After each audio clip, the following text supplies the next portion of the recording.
Hello, hello. All right, I'm gonna be right back. I'm actually gonna go finish getting my breakfast together because I am realizing that I'm really burnt out. So I effectively procrastinated in bed for like an hour instead of eating breakfast. So I have to go and grab my food, and then I will be right back.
Okay, I've returned with Baggy. Hi, Cal. How you do? I now have Baggy. I have Baggy and energy drink. Jesus Christ, I'm not doing good. Wee. That's all I gotta say.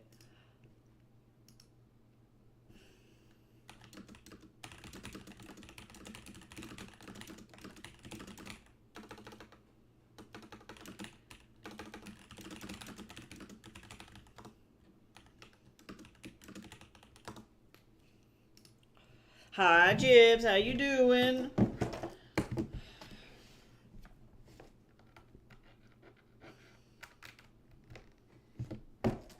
Oh, that's good. I'm glad you're having lunch. It's lunchtime over here for me too, so I should have eaten like 2 hours ago. I gotta try and be good and actually eat all of this. Yo, I watched a video on ADHD emotional regulation and executive dysfunction, and I feel like my fucking third eye opened. It was the most informative fucking video of all time.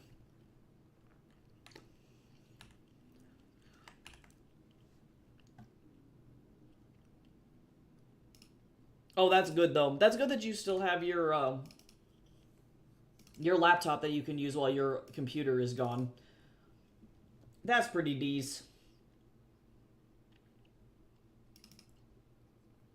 Oh my god, 300 grams of dark chocolate? You could beat a small child with that. I love that though. That's fucking awesome. Oh my god. I love that.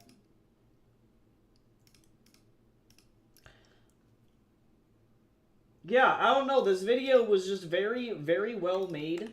And I feel like if anybody else in here has ADHD and wants the video, because I was like late diagnoses ADHD, and I did not know a lot about like the symptoms that I was experiencing. Um,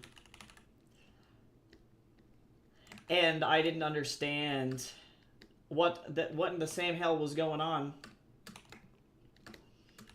And I feel like this video fucking just explained literally every symptom I had as a child and as an adult. And I'm like, oh,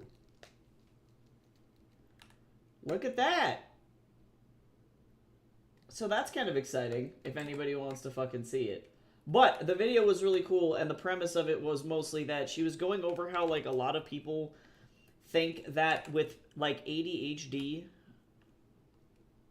Oh, yeah, I was supposed to share it with Jace, too. Hold on, let me go fucking get it.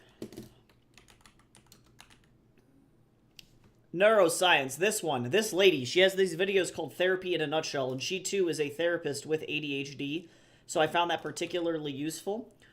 But the whole thing was, like, explaining why, as an ADHD individual, you experience certain symptoms of emotional dysregulation. There's the link to the video if anybody wants to check it out. Because the thumbnail I saw was, why am I so emotional? Which is something that I very deeply relate to as an ADHD person. And then she ended up breaking down a bunch of shit that I had no idea was even related to ADHD. And I was like, oh, this shit makes so much more sense now why I fucking am dealing with the shit that I'm dealing with. So long story short, whatever I'm experiencing right now is effectively trauma-fueled ADHD burnout. And that's why I'm having issues. Yay! So, I thought it was really informative, though, and she did a really good job of using fun charts, because she likes charts, to explain everything that she was talking about, which I thought was pretty fucking sick.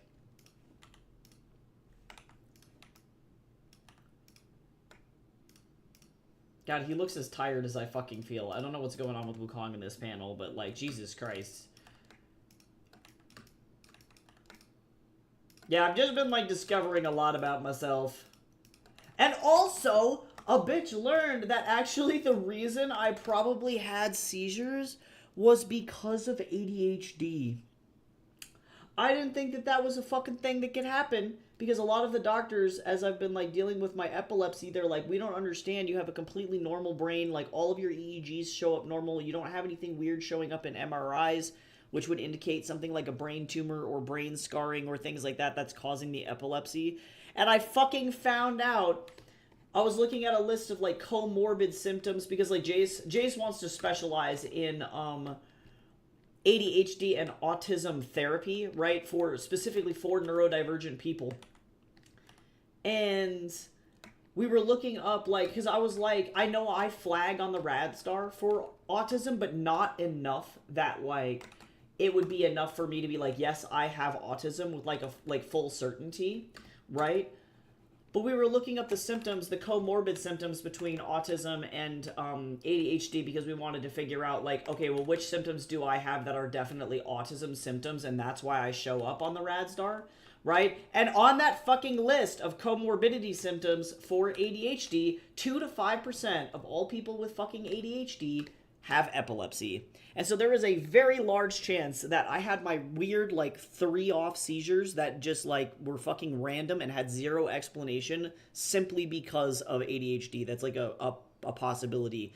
And no doctor has ever mentioned that to me before. And I'm like, oh, because effectively what happened was I was so stressed out at the time. I thought it was just stress and lack of sleep. And the answer is yes, it was stress and lack of sleep, but it was stress and lack of sleep caused by symptoms of ADHD that I didn't know that I had at the fucking time. So I'm like, everything makes sense now. I understand why my brain is a disco, and I don't like it. And it doesn't mean that I will have seizures again. It just means that I'm more likely to experience epileptic activity because my brain is so fucking stressed out. I missed part of his hair. Oh, thanks. That little fucking nugget would have ended my life. You just saved a life. I would have seen it eventually, but the question is really how long would it have taken me before I spotted the error. Yep. So I feel like I learned a lot. I learned a lot about my brain, and not necessarily in a good way. I've been getting a lot of, like, mental health diagnoses lately, and it's not necessarily, like, a sad thing for me. I'm not upset about it, but it's a lot to try and explain to, like, my family, for example. And it's not that they don't believe that mental health shit exists.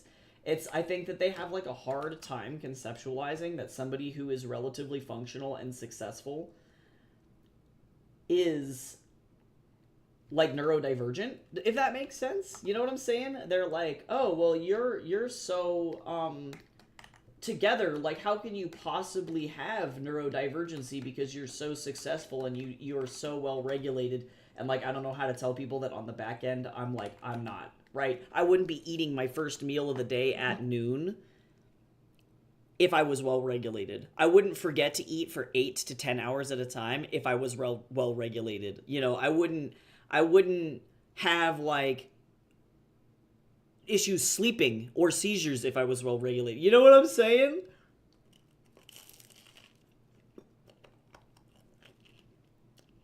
It's like, silly human, I'm actually dying.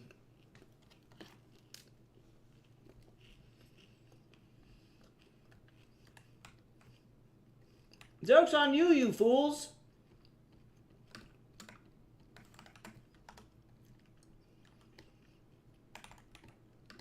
So yeah, I feel like yeah, my third eye fucking opened. But it was a very informative video, and I thought it was pretty cool. And the lady is really nice, and I plan on watching like all of her other videos on ADHD and anxiety because like that shit tracks. Apparently she went into therapy because she was like, my brain is spicy and I want to know how it works. And I'm like, that's it. The most valid reason to go into therapy.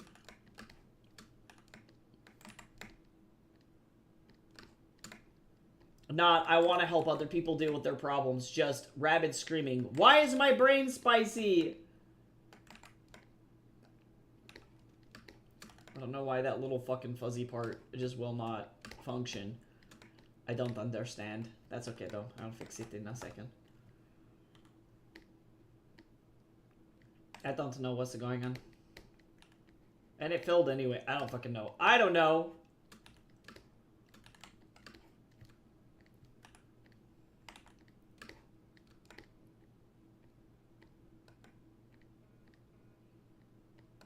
Yep. So I realize that the problem that I'm running into right now is the problem of being really burnt out from ADHD fatigue, executive dysfunction fatigue effectively, and then being unable to stop because I don't get paid vacations or anything. So I effectively just get to scream and then yeah, not be able to get off the roller coaster effectively. So that's fun. Having a brain sure is something, right? Well, it's super funny because I wrote this entire species of people for my book Fatal Mechanisms, and the more I look at this character, the more I'm like, sir, you're autistic as fuck. And effectively, the premise, the whole shebang of it all is that these alien species were so frustrated because, like, I think Terrence would read them as autistic or as neurodivergent specifically because of the way that they engage with the world and the way that their brain processes information, right? And so effectively, imagine if you're autistic as fuck and then you figure out that you're like, oh, I can turn off my meltdowns. I can turn off the executive dysfunction and the executive dysregulation. I'm just gonna fucking do that. And so then they replaced like half of their body with cyborg parts, which severely fucked them up. It was not a good idea from like a biological standpoint. And they function okay, like they're fine, but they have a lot of issues. And one of the main characters gets his emotional regulation back, and he fucking hates it. He's like, I hate everything about this. And I'm like, is this the most neurospicy mood of all time? It's like, why am I fucking suffering? He's like, turn my spicy brain off! This is the most distracting shit of all time and I can't fucking handle it! And I'm like, I understand. I too wish I could just effectively give myself a cybertronic lobotomy. That would be amazing. Wow. Oh, I realize I made a mistakey. I am a fool. That is not where the menu ends. It's over here. Nah, I guess the long story short for Sakita is he recognizes that, like, just because you can modify the ever-flying fuck out of yourself doesn't mean it does anything, like, it's better or worse. You know, it just kind of is. everybody has their issues at the end of the day, and even if you believe that you've made yourself, quote, like, more perfect, it's like you didn't actually really change anything in the long run. You know, it's like it's not really worth it.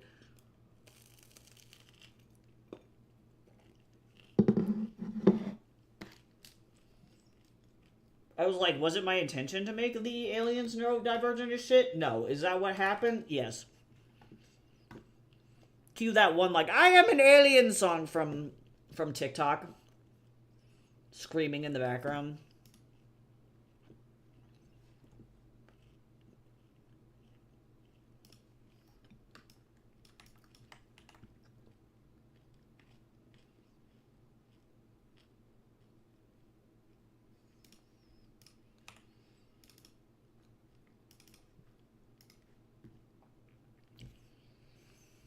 But yeah, man, I'm not really sure how to deal. I'm just trying to figure out, like, now what to do to best cope with the new information that I have. And unfortunately, what I'm looking at is, like, my brain, and actually really no human brain, I don't think, which is why everybody in the United States is crashing the fuck out right now. No human brain was designed to deal with the barrage of bad information that we're getting here. Like, I don't even know what to do. Like, I don't think I'm going to get banned off of Twitch personally for this, so I'm not afraid of, like, talking about it. I don't think it would happen.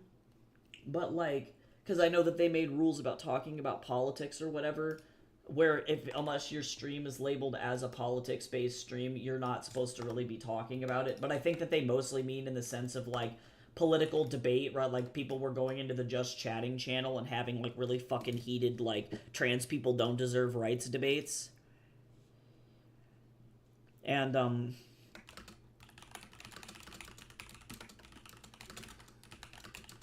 the, like, overall consensus that I've come to, and, like, please let me know if you guys do not want to fucking talk about this. This is just, I recognize stuff that's been on my brain. I can easily change the topic if it's, like, too triggering or too much for people. But, like, with all of the Jeffrey files that have been released, like, there is now, like, I was watching a person do a breakdown and an analysis on, like, his presence on the internet specifically, and this person made a very strong evidential argument that effectively the entire alt-right movement in the United States was manufactured by Jeff and his friends. And the sheer amount of evidence that proves that that is true is the most insane shit I've ever seen in my life. And it, like, goes beyond, like, oh, this is, like, a very easily believable conspiracy theory to, like, no, this guy has what I would argue, like, this dude is a political analyst. He has irrefutable evidence that that's what happened. And it is absolutely insane that we now live in a time where effectively we can prove beyond the shadow of a doubt that the alt-right revival on the internet was explicitly caused by one dude and his fucking friends in a desperate attempt to cover up their horrendous, like, ninth circle of hell level crimes. And I don't think humans are supposed to, like, we're not supposed to be, like, grappling with that information. You know, like, we are not, that is not what we were supposed to do. And I think a lot of people are crashing out. Like, I don't know if it's the same where you guys are at, but like, mostly Chips. Like, Cal, I recognize you probably don't have to deal with this shit as bad. But, like, here in Denver, people have been, like, driving in a way that I would only describe as, like, and I don't mean to even use this term lightly, but legitimately recklessly suicidal, where people are crashing out so bad that they are, like, very unsafe on the road. Like, people are lost, they're distressed. Like, the amount of people that I've seen, like, pulled over, for example, in, like, a Whole Foods parking lot, like, sobbing in their car has gone up. Like, I've noticed a number of people doing that, and I just, like, I don't think that any person is supposed to, like, deal with that. And so then you take that into account, and then you apply that to, like, neurodivergent people.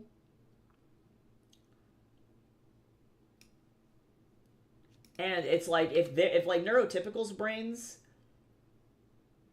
can't handle the fucking crazy shit that is happening right now, then like a neurodivergent brain that is already overstimulated and in constant fight or flight panic sure as fuck can't handle this information right now. So like that's really where I'm at, is I'm just fucking overloaded.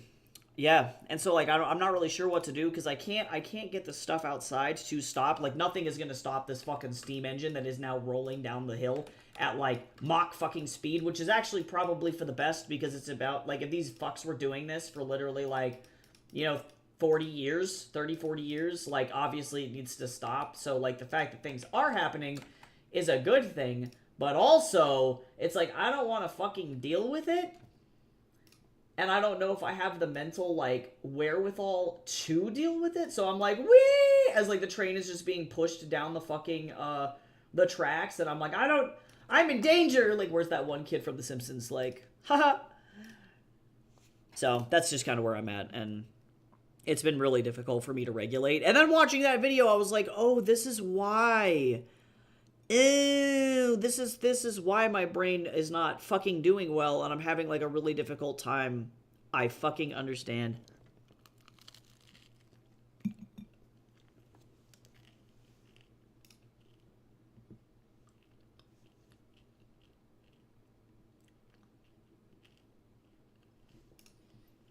So that's cool. I don't know. I don't know. I don't know.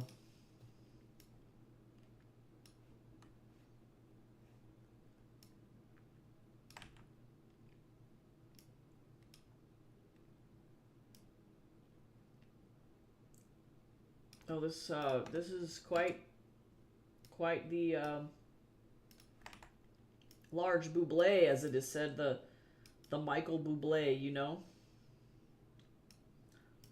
I'm actually gonna put this over. Well, I gotta make sure that I don't fucking. Yeah, that's what I thought. I'm gonna need to put this in a different place here. Oh, and also too.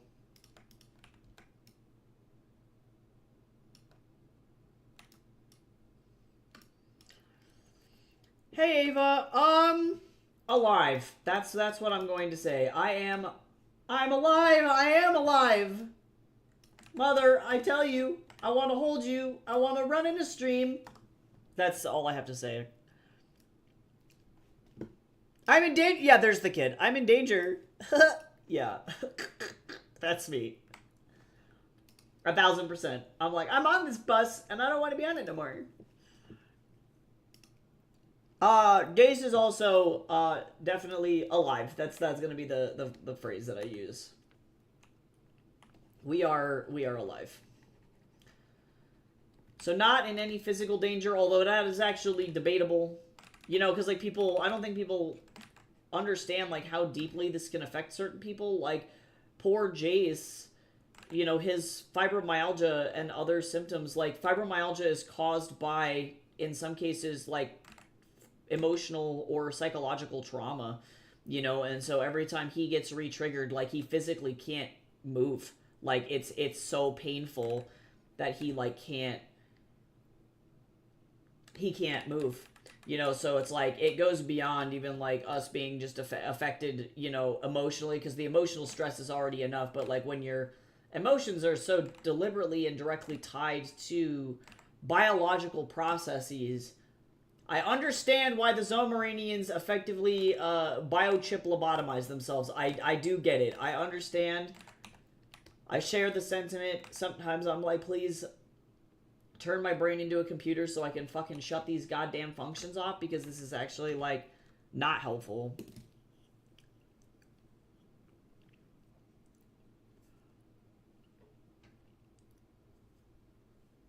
Yeah, that's rough, Chips. I'm very, very lucky. I'm very, very lucky that my parents are educated, and they're not perfect, but like they, like, for example, I told them I was moving to Canada because I need to flee the country, and they're like 100% on board. They understand why I need to do what I'm doing. They want to help me get out of the country. You know, like, they understand logistically how we got to this point. And sometimes that's just like the way that it goes, you know, but like the rest of my family, like even my own sister, I don't think cares. Like I don't think she cares. I don't have a good relationship with my sister at all. And like we can tolerate being within 5 physical feet of each other, but I don't speak to her about any of this shit because she's just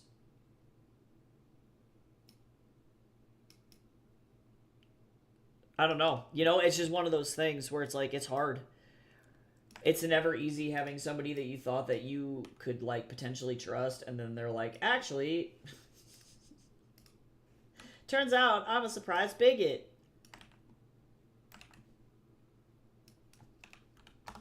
But like my parents are the kinds of parents where you know, like my sister's husband put up a Trump sticker on their mini fridge in the garage, and my mom apparently got, or my dad, not my mom, my dad got so upset over it that he ripped it off their mini fridge.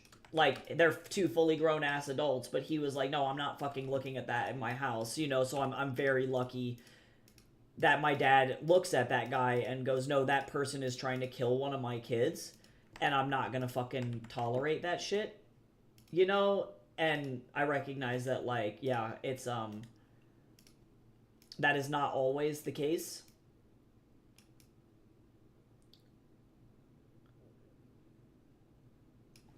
I need to move Wukong over.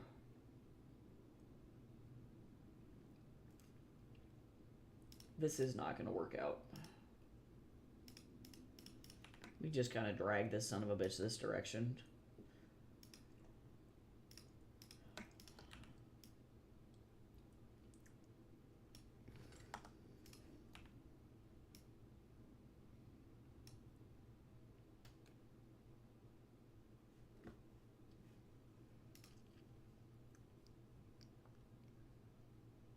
Yeah, and it's tough. Yeah, I can't even fucking imagine. And I'm sorry that you had to go through that.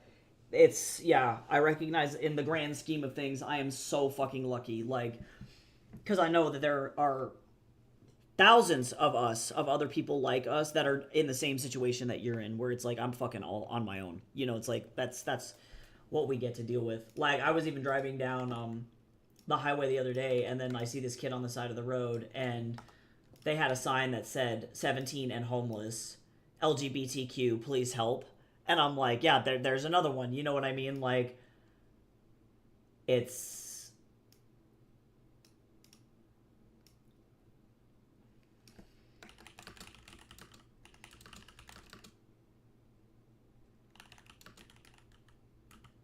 It's just hard.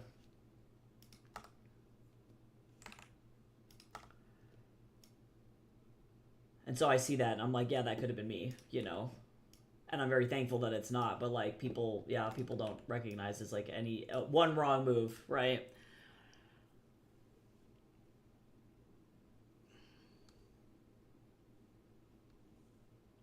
Yeah, that's tough to see if I can get inheritance from my grandma. And yeah, I don't know. It depends on, you know, it depends on your relationship with your grandma, you know, like it might be worth it if you had a decent relationship with your grandma and if you know like what her stances are on certain things or if even if she's the kind of person that's like a, you know, I don't really care what's going on with my family. I just hello? Okay, Photoshop, that's fine. We'll sure, we'll do that. But yeah, it's hard to say. Like I know my grandparents, the one that was alive for the like or passed away recently, tolerated me at best, and then the ones that is alive, the last one alive is a dick. So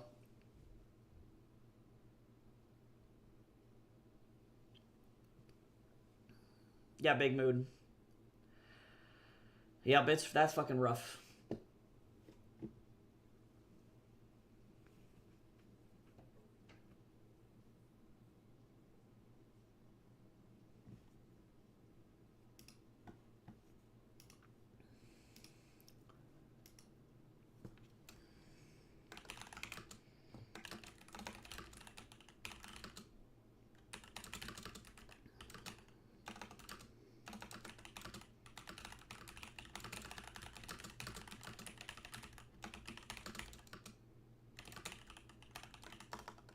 Let's see here.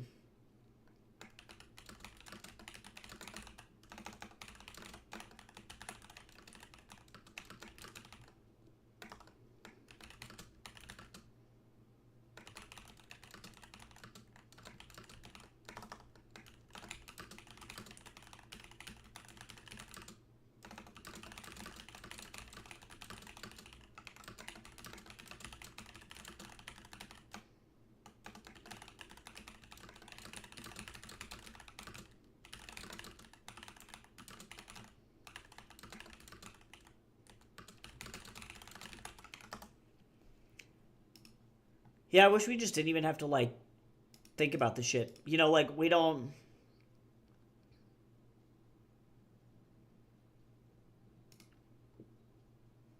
I don't know. We shouldn't have to deal with this shit.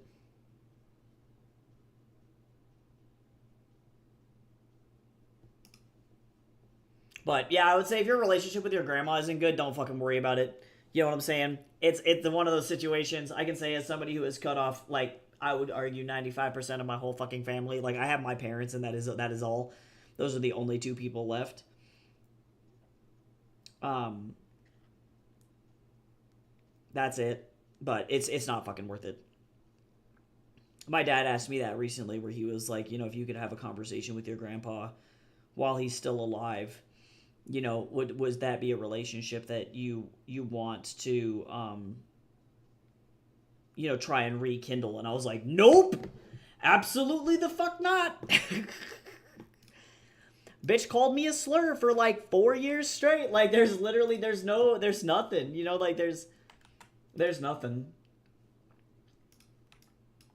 And sometimes that's okay, like recognizing that and being like, you know what, that's okay. It's something humans have been fucking dealing with as long as humans have humaned, And sometimes you just gotta fucking deal. And it sucks. It definitely does not make it easy or fun. But yeah, I'm definitely more of like a burn the bridge kind of a guy.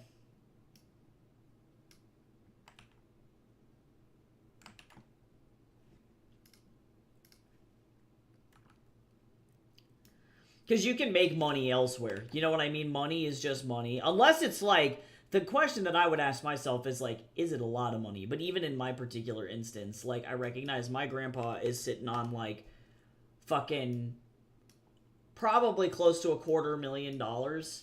But he's the kind of dude that literally would rather give money to his sugar baby than give money to my own dad. So yeah, that's kind of where it's at. Like, and if I recognize that that's how he treats my own dad, which has, for all things considered, done everything quote unquote right in his life, and like delivers meals to my grandpa every day because he's starting to get so old that he can't like take care of himself, and that is still the case, I'm like, yeah, this relationship is not fucking worth it. I'm good. I'm alright. I don't need to talk to that son of a bitch. It still sucks though. Yeah, it would have to be like $1 bazillion, and then I'd be like, Grumpy, I will fucking dress in drag in front of your ass in order to get your $1 bazillion. I don't even give a shit. I will be Daniel Radcliffe in fucking Miracle Workers, and I will be coming around the mountain when she comes in a full fucking leather set of chaps and drag makeup if you want that from me, because then I will go and get a bust form and pretend to be a fucking woman for $2 million, right? Like, I don't give a shit. But that's not the case, It's like, if it's like $5,000, $10,000, it's like fucking, you can, if you work a full-time job and you save really, really like conservatively, and your expenses are not that high, you could probably save up like $5,000 in like 2-3 years in this economy. If you're like kind of going solo ono, so it's like, you can ask yourself the question: is that worth 2 to 3 years of my life? And if the answer is no, then it's like, eh. You can play the Titanic theme song and then push them off the iceberg into the ocean, like off the door, into the freezing water, and just be like, okay, bye. But I can promise you, though, that it will get better. And, like, when you do get the chance to get to, like, Canada, it will get better. I can say with like 100% certainty. Um, and I think a lot of people are realizing that now, where it's like we're to the point where it's like, no, it's the U.S., right? It's here is the problem, and even though other high income countries have other issues that they're dealing with, you know, whether that be like racism or gang activity or fucked up economies or like whatever it is, it's like nothing really is comparing to what the fuck is going on here.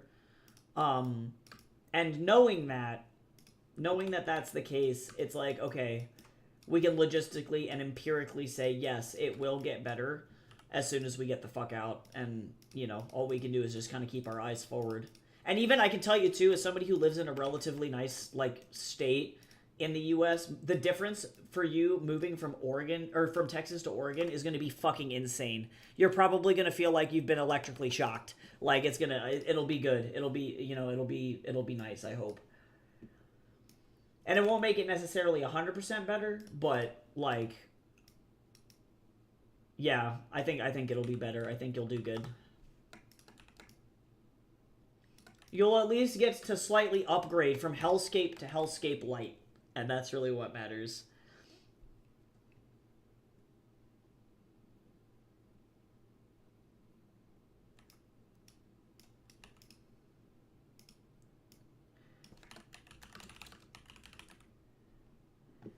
I'm going to shorten this dialogue for the sake of being able to squeeze this in here.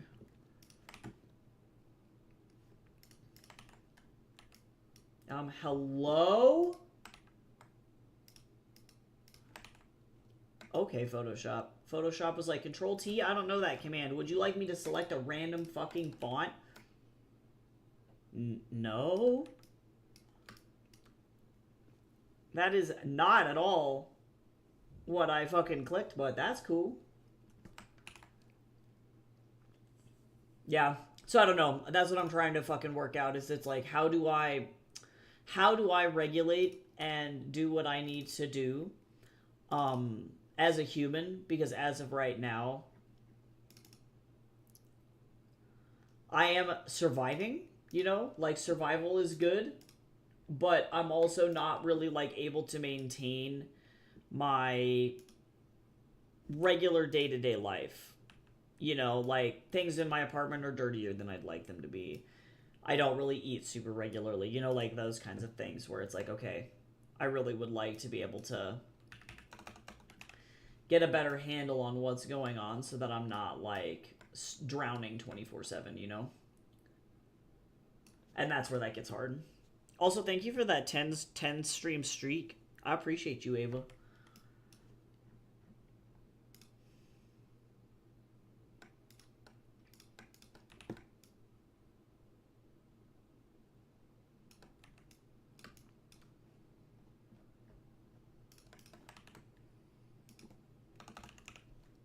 It's just really frustrating to feel like I can't get my life together, you know? Like, I have a lot of good things line up, and then, you know, it's like I can't even wake up on time, or I don't want to get out of bed because of the depression. You know, it's like, fuck, man.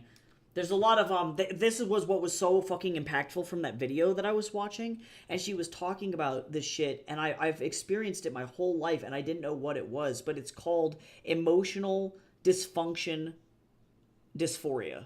Or emotional regulation dysphoria, I can't remember, but it's a type of emotional dysphoria where, because your emotions are dysregulated, you logically know that you should be not feeling a specific way, but physically your body has completely overridden those logical thoughts, and you cannot get those two things to come into congruence, which is a form of fucking dysphoria. And I would have never fucking thought about that, and so I've just been sitting in that shit for like years, like a decade, and it's like, oh, this is...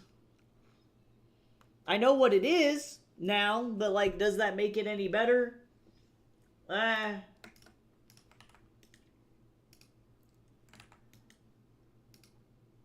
Not really.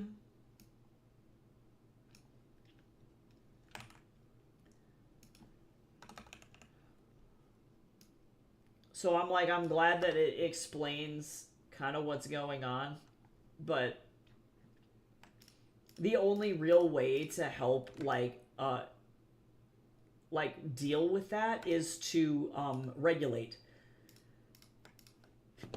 But my question is when the fucking world is on fire around you, and that is what is dysregulating you, then it's like the only thing that you can do is change your environment, right? And so then I'm stuck in this spot where it's like, okay, so I effectively have to sit in this bullshit until until I moved to Canada, you know, and that's it. Like that's all I got. And that's hard. Because then it's like, all right, I have to just wait. Jace every day is like, is it August yet? I'm like, fuck, man. Holy shit. No. You know, like, sweet Christ. I don't know how long it's going to take for August to actually come. But who knows, actually. The U.S. could implode before that time, so that could be kind of interesting. I'm just kind of fucking sitting and, like, watching everything go down, and I'm like, interesting. Fascinating.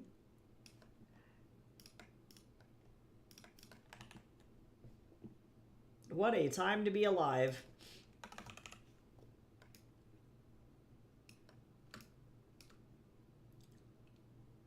I need to move this little thing so that way it doesn't look like ass.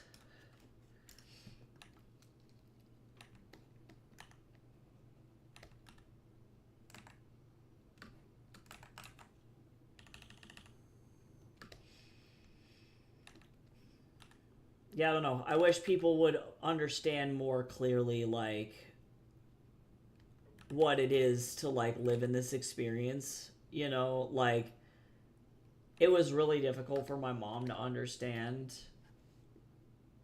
that I developed PTSD from all of this. You know, she's like, but you weren't, you know, you're not in physical danger. Like, you need to just tell yourself that things are fine. And it's like, I don't think that people understand. It's like, you don't have to be in physical danger to develop PTSD.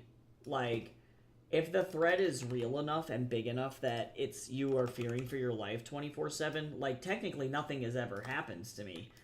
It's gotten close. There have been some instances where I'm like, actually, if I do the wrong thing right now, I'm gonna die. But, like, I think my mom also forgets that, like, the Club Q LGBTQ plus shooting was 15 minutes from where we were living. Like, it was just down the street. I never had been to that club. I don't frequent, like, LGBT scenes in Colorado Springs or anywhere. Like, the only gay bar I've ever been to was, like, the Triangle in Denver before it closed. And I was like, that's what I would consider, like, a safe space. You know, it's like, Denver's so LGBTQ plus friendly, like, the chances of something like that happening there is not likely, you know, but, like, in Colorado Springs, that's not the case, you know, and, like, that was right down the street for me. So it makes sense. I understand, like, why I'm here, and I wish that wasn't the case. Oh my fuck, like, fucking for real, I'd love to talk myself out of anxiety, but that's not how that shit works. Right, exactly. Like, my mom is like, well, just don't think about it. And then also, too, that was something that was so fucking enlightening from that ADHD video, because they were talking about, she was talking about rumination and why that works from a mechanical standpoint. And effectively what she was saying is that from an ADHD perspective, effectively, emotional dysregulation from, like, an executive dysfunction standpoint effectively happens to my brain because my brain processes shit so fast or reacts to shit so fast that on the plus side, that can become an incredibly useful facet of ADHD where, like, if I want to learn something, I can learn something insanely quick because my brain is just fucking going at a million lightning bazillion miles per hour. You know, so, like, that can be pretty fucking sick. Like, do love that. Huge fan of that. But then on the plus side, or on the downside, though, negative side, what she was explaining was that effectively that applies to all processes in the brain, including how you experience emotions, right? And so that can present itself in a bunch of different ways. Like, I never was the ADHD kid that was like, you know, I think about how some ADHD kids, for example, this doesn't happen to everybody, but some kids, they react so intensely to stuff that if something upsets them, they become very violent, right? Like I think about, there were a couple of kids that I knew with pretty severe ADHD when I was a kid that had that kind of an emotional response where something would upset them and then they would just be like, it was like a fucking bomb went off, right? But some other people process things in a different way. Like it really just depends on how you process your emotions, right? And so for me, that results in lots of crying, right? Like I'll cry at the drop of a hat. If something happens to me, I won't even be able to process it fast enough. And that's when you get ADHD people who are told that they're like too sensitive or too emotional, right? But that emotional regulation, dysregulation, effectively what happens is I experience something, my brain reacts to it so quickly that it doesn't have time to fully understand what happened. And then effectively, because your brain is trying to understand the circumstance, like what made you feel like that, it spends the next 8 hours, several months, years potentially trying to process through that situation. And that's why people with ADHD randomly, like I'll be sitting somewhere and I'll be like, man, remember when I said that thing to that one person that one time in fucking 10th grade? And I felt like an absolute dipshit because it came out of my mouth wrong and I probably hurt their feelings and holy shit, I'm the worst person in the whole fucking world. And then your brain is still years later trying to figure out what the fuck happened. And so people with ADHD are more likely to develop PTSD because you're accidentally re-triggering yourself without recognizing it, because that's just how your brain works. Like you can't stop your brain from doing that. Right? And so like you literally, like as an ADHD person, you cannot outrun your anxiety. Like it is simply not possible. And so for people to say something like, yeah, just like don't think about it, like why are you worrying about it so much, like can't you just think about something else? And it's like, bro, I'm trying. Like I want to sit down and fucking do art and play stupid fucking video games and like, you know, play Pokemon and not think about it, right? That would be the fucking dream. But my brain, in the way that it is wired, will randomly fucking launch me into a trauma episode, and I have zero control over like when that happens. And so now knowing that that's where that's coming from, I at least like understand. It's like, oh, I'm not like busted. My brain is designed to be like the ultimate Rolodex recall machine, which is super fucking useful when trying to remember shit or learn new skills, but when dealing with negative emotions or emotional processing, then all of a sudden, like, it's like that doesn't help at fucking all. Like, it's literally the opposite of helpful. So it's like, yeah, it's physically impossible. And trying to, like, explain that to my mom and be like, yeah, I wish that I could just fucking shut it off. But it's like, there is no physical way for me to do that. And that's really difficult for people to understand. It's they don't get that it's like they are in the true sense of the word like intrusive thoughts. It's like being flashbanged, you know? But yeah, not to talk about super heavy shit on stream. I just recognize I'm like, I learned a lot about myself, but then also too that comes with a bunch of like realization that shit is just like not gonna get better necessarily until something dramatically changes. And that makes it really hard.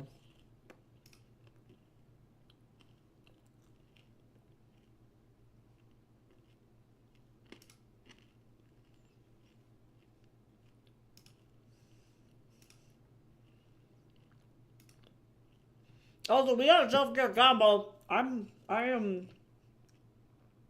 fueling my sad little body with cherry-flavored Alani Nu. And then maybe I'll go get some milk. I don't know.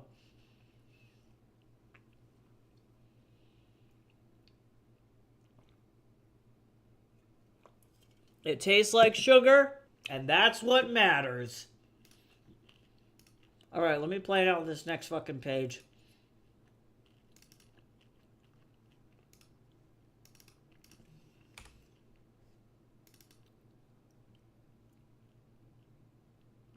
Here, let's go back to the other page and stare at it in all of its glory.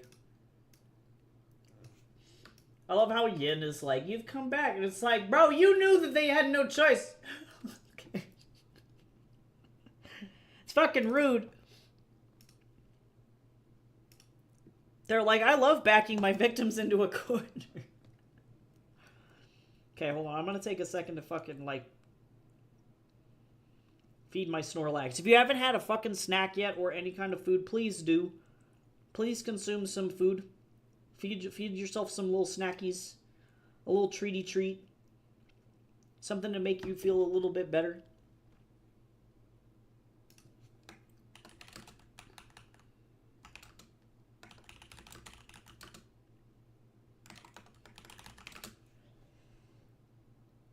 Let's see. I gotta look at my schedule to book a consultation with the client.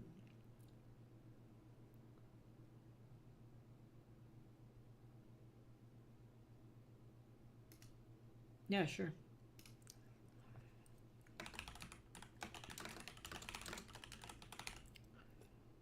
Let me make sure I'm spelling this person's name right. I'm not. I am not. That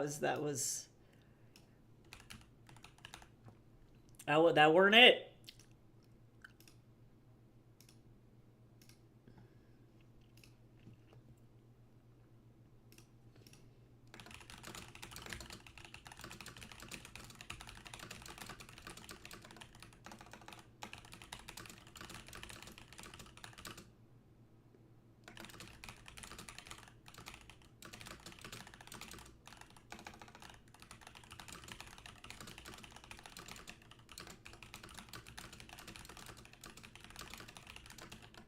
All right.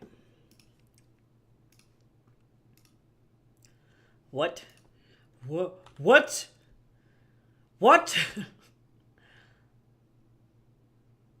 Yes, yeah, absolutely, Chips. Well, and that was, again, fucking insanely helpful tip from that ADHD video lady. And, like, this, obviously, like, if you don't have ADHD, it's not that this doesn't apply to you, but it applies to anybody in a state of emotional dysregulation. And so that can apply to people with autism, PTSD, any kind of, like, I don't know, any kind of, like, neurodivergent condition, really, whether you have, like, psychosis or bipolar or BPD, any of those things. This was a really good fucking tip if you're in an emotionally dysregulative state, and it is control your environment as much as you humanly fucking can. And I think, like, that I used to do that shit as a kid. You know, for me, it's like put my headphones on and let music create a bubble, right? And that is such an important thing. But yeah, these are like what I learned, especially from like looking at these this video, and then also taking some time with Jace to go over like cross symptoms, because he too has been trying to figure out if he is on the autism spectrum or if it's trauma, right? Because what they're finding also too is that if you've underwent any degree of severe trauma, like particularly looking at like CPTSD, so not standard PTSD but complex PTSD, and this may not be like applicable to everyone, but they are finding that as a whole, if you have CPTSD, it's very difficult to diagnose somebody with autism, because your brain effectively, like, and this is not to say that you can like become or contract autism, that's not the way that I want to phrase this, but your brain begins to act autistic. You develop a lot of like the same coping mechanisms, neurodivergency patterns, and behaviors that autistic people do. And so like that, there's a big point being huge Venn diagram between people with CPTSD, PTSD, ADHD, and autism. And like the fucking bubble is enormous. So like even if like I was looking at some statistics, and people with like ADHD, it's like 40 to 70% of them likely have some kind of comorbidity, whether it's PTSD, CPTSD, or ADHD. And then the inverse is also true, where if you have ADHD, you're very, very likely, like 20 to 30% of people with ADHD, or 20 to 40%, I'd have to look at the stat again, may have autism. You know, so we're effectively all just in this fucking brain soup with each other. So it's like, it's not to say that like any one diagnostics tool works super well, but likely if you suspect that you got the funk, you got the brain spice, it is very, very likely that you're probably not wrong, and you can kind of trust your gut on that one. I know that back in the day, they used to really dog on like, quote, self-diagnoses, you know, like, it's like, oh, well, you're not a professional, so you can't just say you're autistic. But as an adult, as somebody who has taken an autism and an ADHD assessment, Like, I'm not even shitting you, 70 to 80% of the assessment is self-assessment. They sit you down and they have you answer questions about yourself and how you react. And I realized that, like, the reason I quote unquote failed the ADHD test was because I've developed solid coping mechanisms as an adult. And I wasn't looking at the self-assessment as like a, well, how do you act on your worst day, right? What does dysregulated look like for you? And I was kind of answering it as an average. But if I were to go back and take the assessment again, guaranteed I would fucking flag positive, right? Just like I did on the RadStar. So it really depends on how honest you are with yourself and, like, if you know what to look out for, right? Because there are symptoms I'm discovering every day that I'm like, oh, I didn't fucking even know that was ADHD. Like, why did nobody fucking tell me that shit, you demons? So it's like, it's one of those things where it's like, oh, I wish I would have known.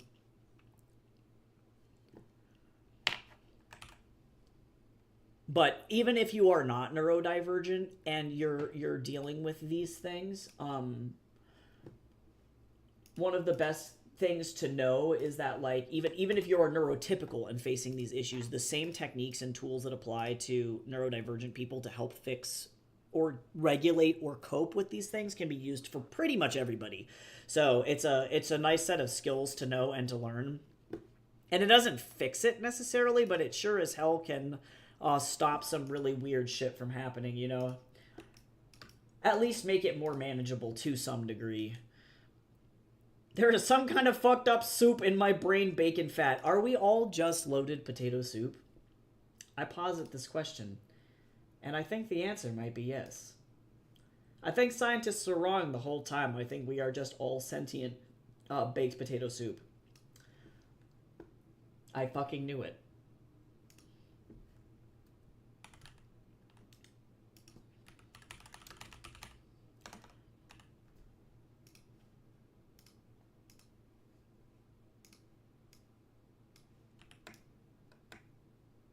Yeah, control your environment as much as possible. That was my number one takeaway from that video, is it's like, if you can do anything, at least try and do that. I thought that was relatively helpful.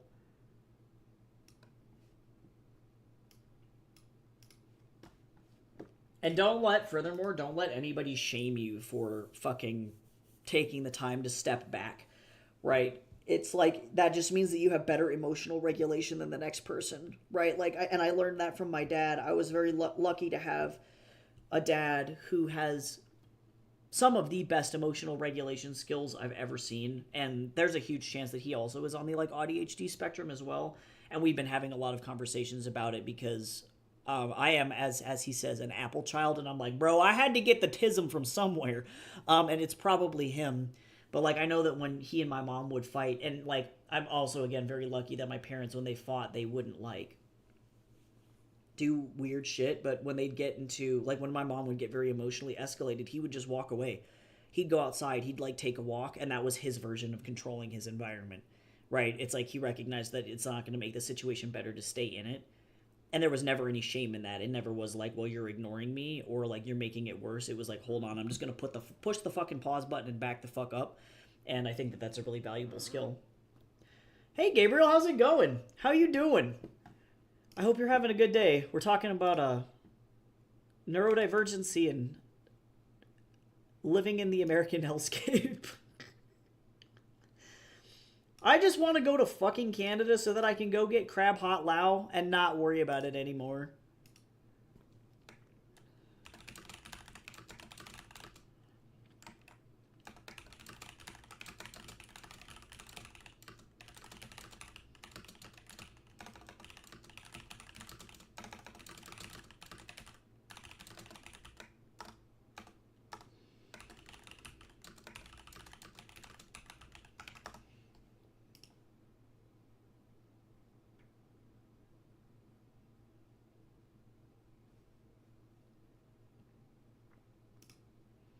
Going good. That's good.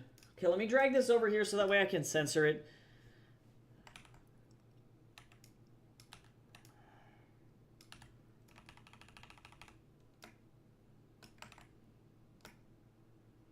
Because we love a good solid booby. You know what I'm saying? But Jeff Bezos doesn't. but he doesn't.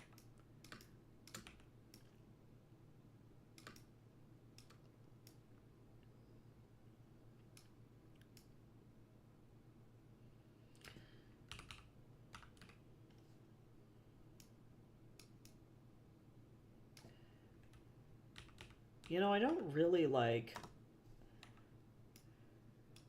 I realize plot out my dialogue bubbles in this stage, but maybe I should. I don't know. I just kind of fucking wing it. And maybe that's a bad thing.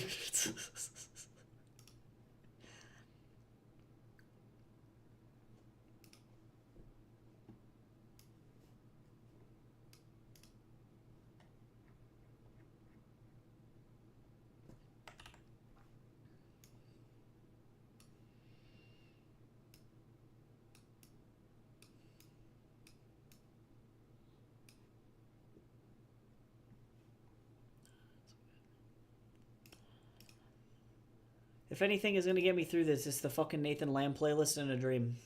Is that how this works?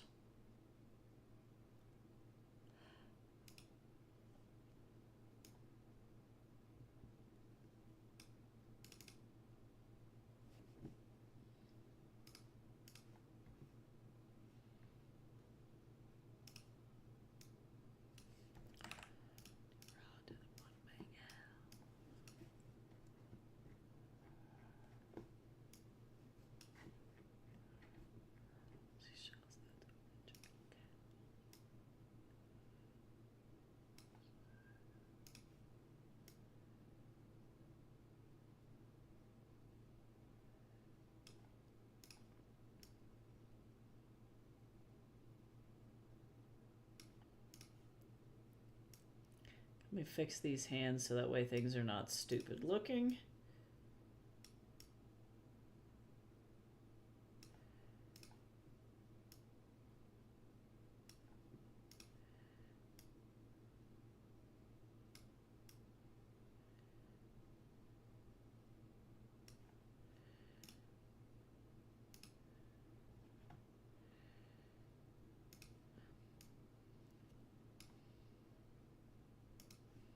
Is this perfect? No. Is this going to be good enough? Yeah, it'll be fine.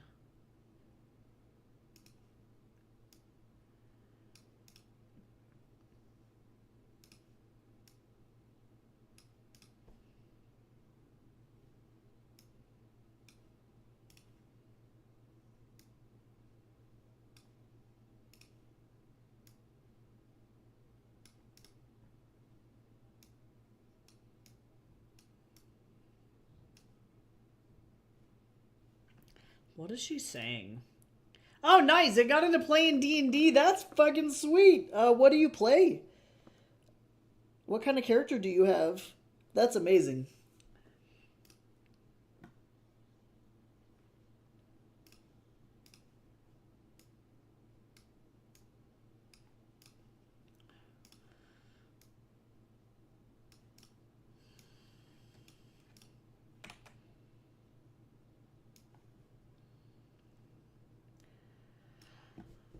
Alright, let me figure out where I can put Yin that's not going to suck. I realize I'm having to put a lot more of like an action spin. Oh my god. Well, let me close out of this particular page here, because Photoshop is having a fucking conniption. It can't handle the truth. Alright.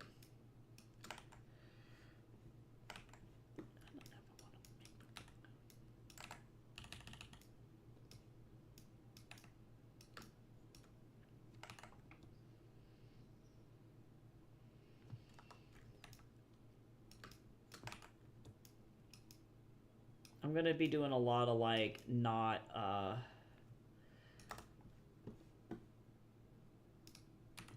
no background panels for this particular page, methinks, because frankly, I don't care.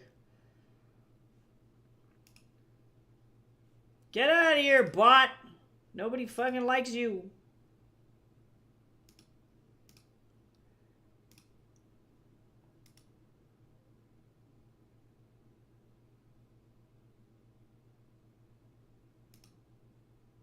Get away! Fucking bots.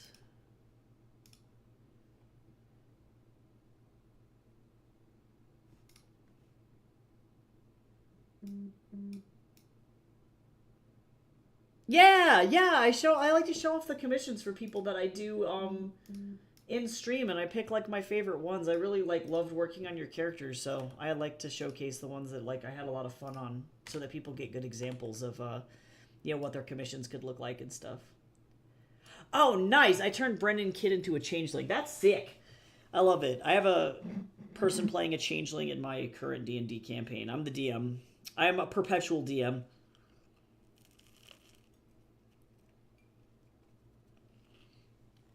I will never break free from this suffering.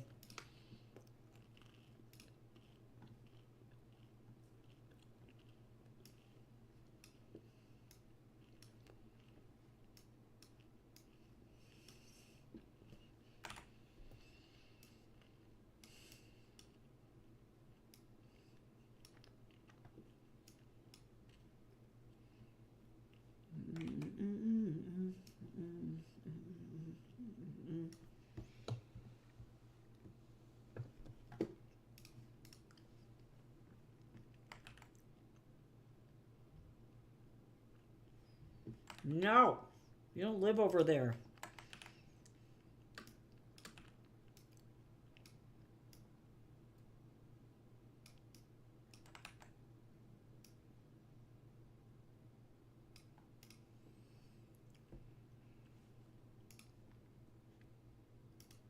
Not lock slices. What the fuck is that? I don't even know.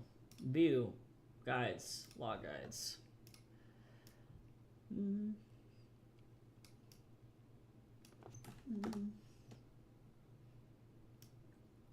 It's been 12 chapters, but now Sean finally gets to know what she's fucking doing.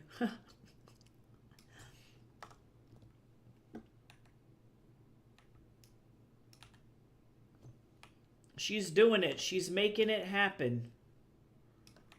Now she gets to know what the fuck is going on. Isn't that great? Isn't that nice?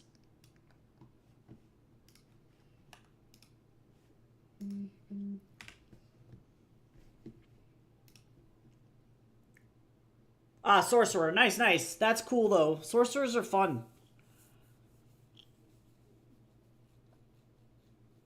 I love that his mom is a fashion brand owner. That's fucking sick. Yeah, honestly, our changeling character just spends, like, it's super funny because the player constantly is like, I recognize that changelings are really uncanny, you know? And there's the problem, like, if you're spending a lot of time, in regular human spaces, changelings are really upsetting, but they're spending most of their time in the Feywilds. And so every time they're like, does my changeling character freak anybody out by shapeshifting in here? And I'm like, I don't know how to tell you that no, actually, surprisingly, they don't. Everybody in here is chill with this shit.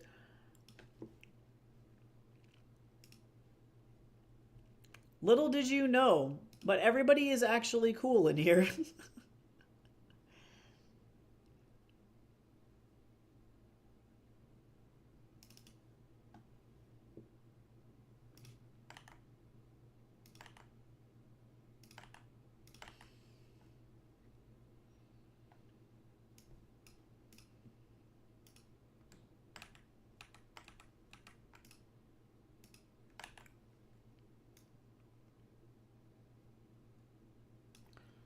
I need to figure out what I'm doing with my Pokemon.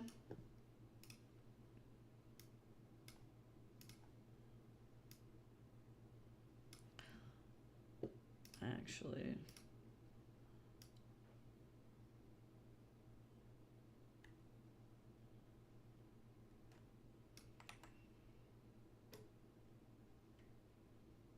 um,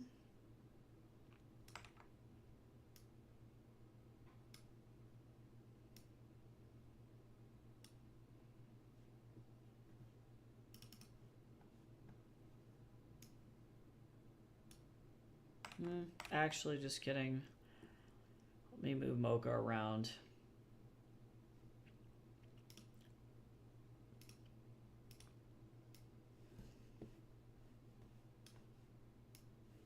I'm gonna have them come from the kitchen.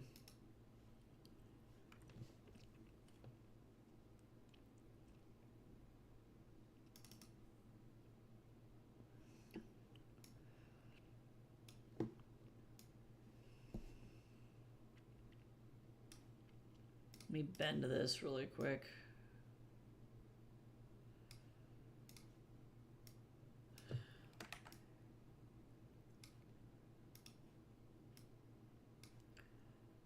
I definitely love the fact that this guy's hands are all 7 levels of fucked up and I can do nothing about it. Oh my god.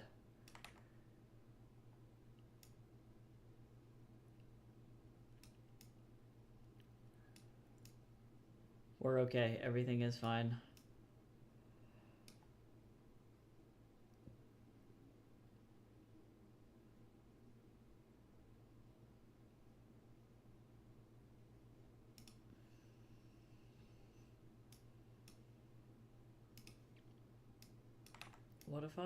What if I twisted this?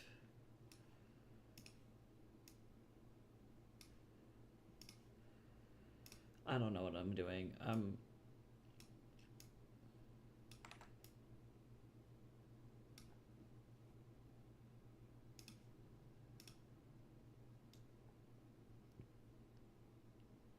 What am I looking for?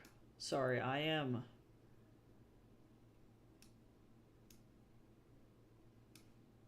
suffering.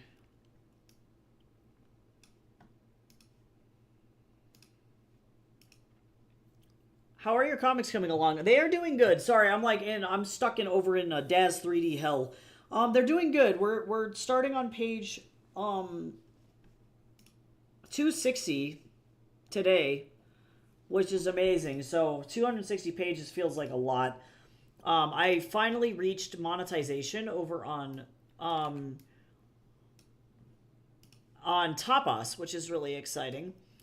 And now I can safely say, like, yes, my comic has enough followers to be able to, like, do that kind of stuff. So that is very cool. I do feel very appreciative of all of that. So it's slowly coming.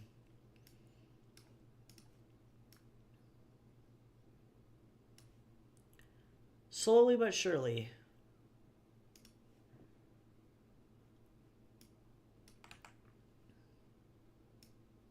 I wish that I could bend this. I guess I'm going to go ahead and turn parameters off. Also, I never get to draw Mocha, so this is exciting.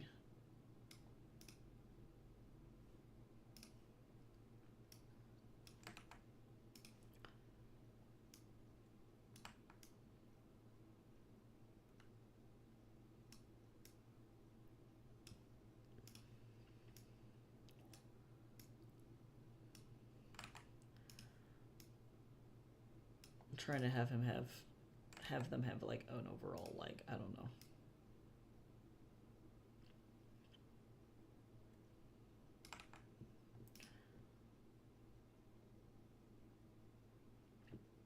I don't know, maybe having this.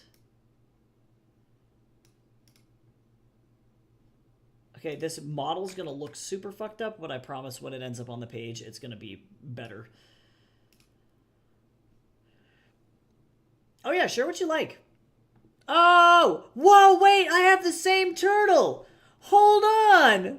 Wait a second, hold on. Let me go get the thing. Or I have a very similar turtle. 1 second, hold on.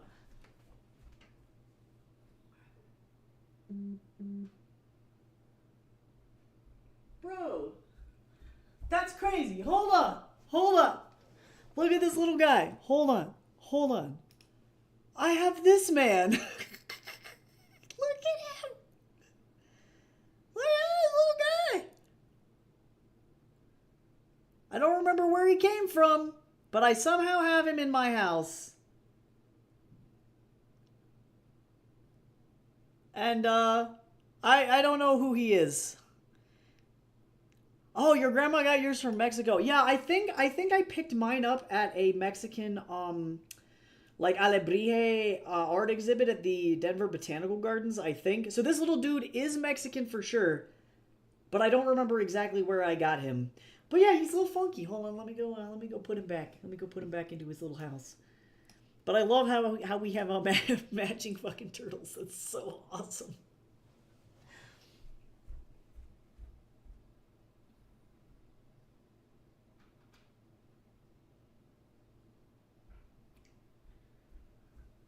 Actually, now that I think about it, he might have come from Casa Bonita. It's either I got him from the Botanical Gardens or from Casa Bonita, and I'm not really sure. Casa Bonita actually has like merchandise made by it like actual Mexican artists now versus like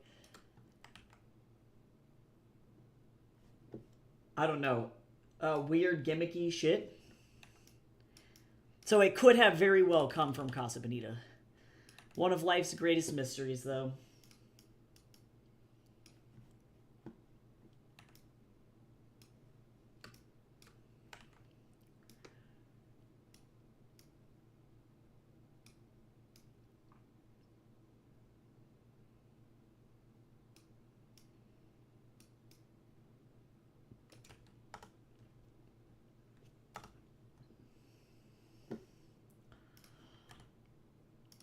That is unfortunate that your niece is broke. That is very traumatizing.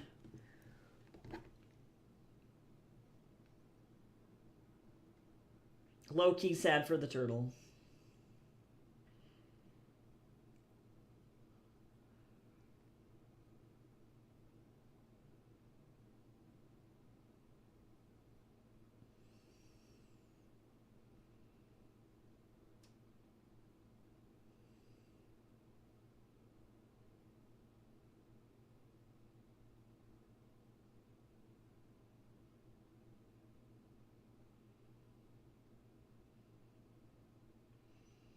Okay, I have a million emails. Help. Okay. All right, let me very quickly stick this over here now. All right, let's get arting. Am I gonna finish this panel today or this page today? Absolutely not. Do I expect to push myself while I'm fucking actively dying and not having a good time? Not really, and that's okay sometimes. We want. What am I looking for?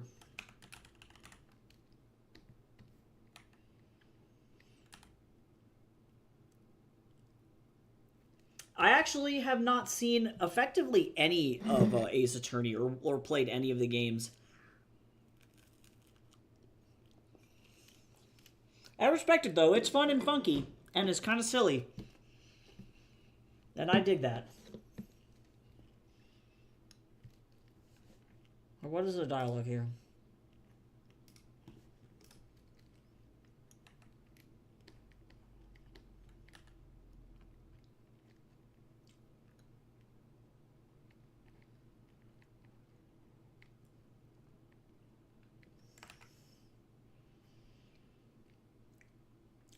True, himbos are good.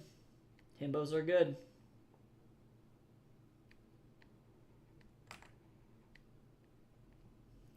Hi, Gamby. How you doing?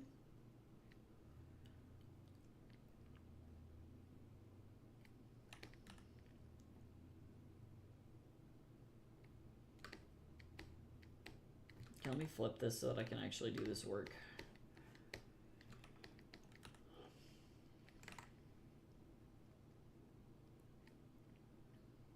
Sorry that I listened to the same shit over and over and over. I do apologize.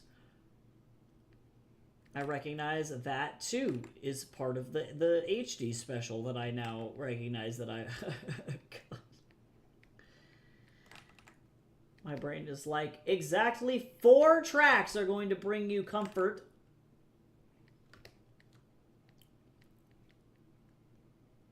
Have fun. And it's like, fascinating.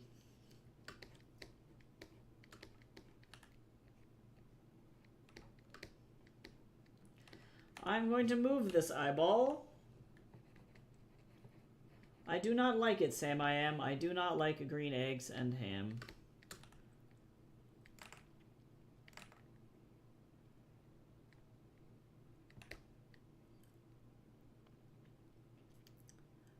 Yep, no, I legit, like, this particular playlist, and I recognize, like, it's so crazy looking back at the shit that I wrote for Nathan, because I had not intended to, one, write him as neurodivergent as I did, and two, I think that Nathan, for me, acts as, like, a window, right? It was a way for me to understand myself at a time in which I did not understand myself at all. And now looking back at it, I'm like, oh, and it's just fucking, it's so stupid. But this playlist effectively helped me survive probably some of the most traumatic shit of my life. Which is saying a lot, because this year is arguably worse. But, yeah, this music saved my life. Nathan saved my life.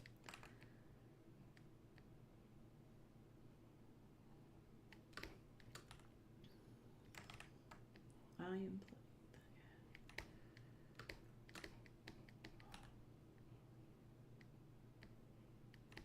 Okay, thankfully this gets colored with textures so we don't actually see any of these lines, which is super useful.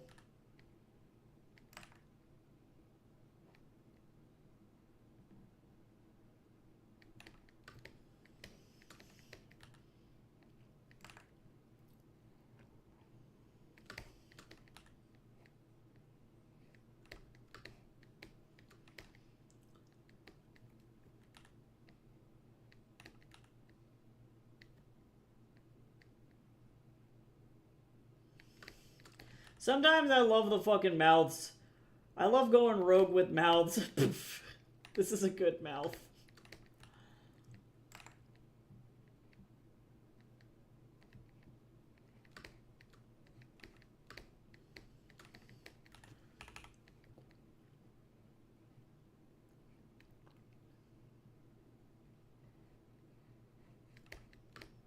She's like,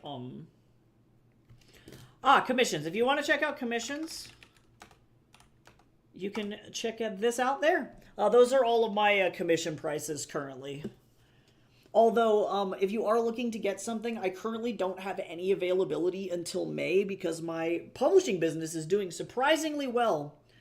And I ended up getting booked out until May somehow, and I don't know how the fuck that happened.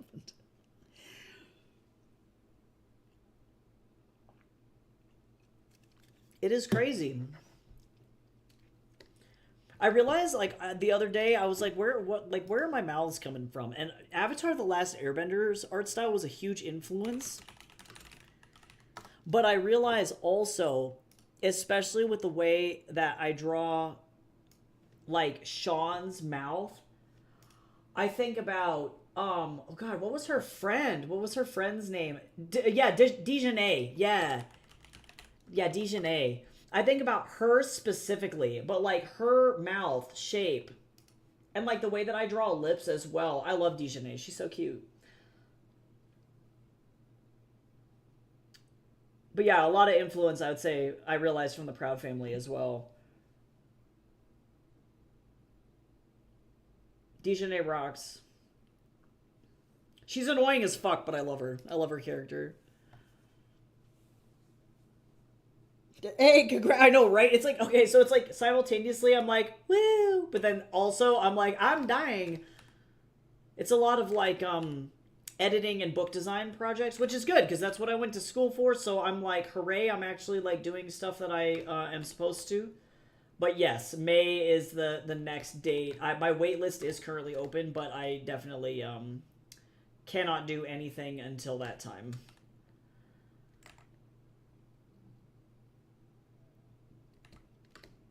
Somehow, Gabriel. I don't know. My publishing business, I got really lucky, and TikTok is doing the work. And then also, too, going to conventions and advertising that I'm like, Actually, my publishing company is open now, and I'm like, hey, I'm open for submissions, and like all of that shit somehow has been actually working out. I was like kind of worried that people were not going to think that I was very credible. But it worked out.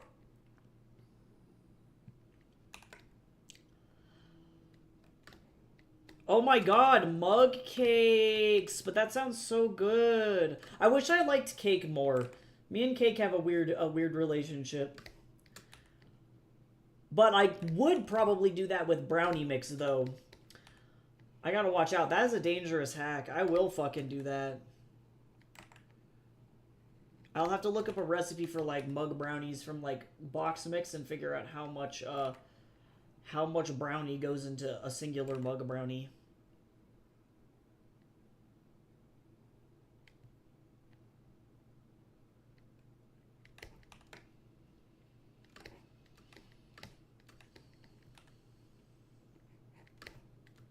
I love this outfit. Chips and Lear really made a good outfit.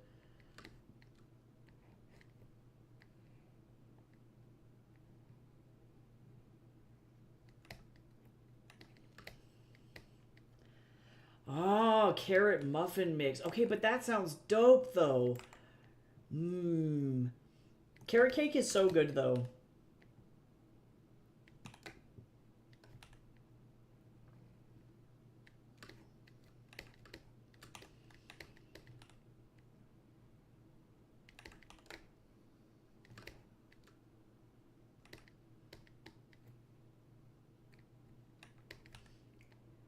Okay, let me just really quickly just fucking...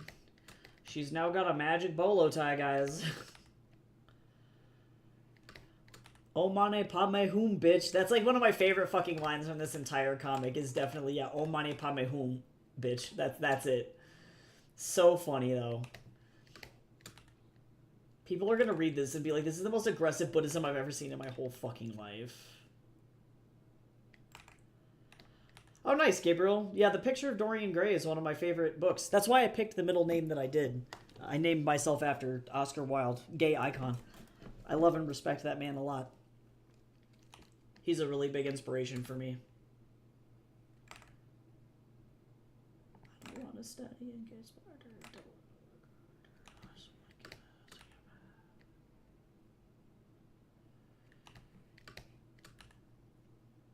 Yeah, my full name is Tycho Casimir Dorian Dwellis. Like, that's what it is legally on paper.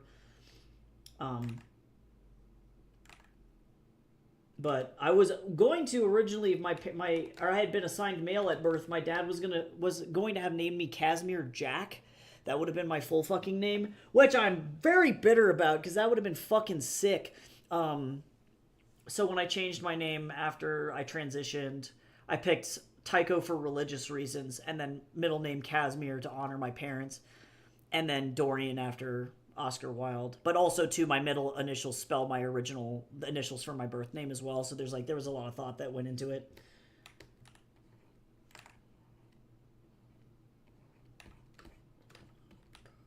I don't want to struggle just to give my life a drama.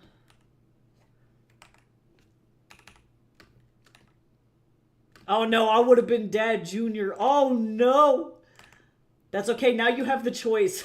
That's the best part about being trans. You're like, hold on, I can fucking fix this.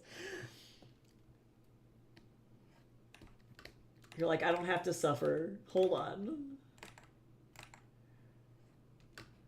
Jace made the mistake of letting his parents pick a middle name for him, and they picked Timothy, and I'm like, that's rough, dude.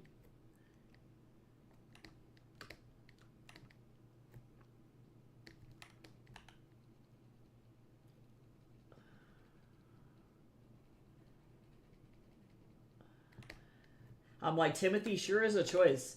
Especially when you know your kid is going with the name Jace. Like, Jace Timothy is a weird... That's a weird take. Weird take.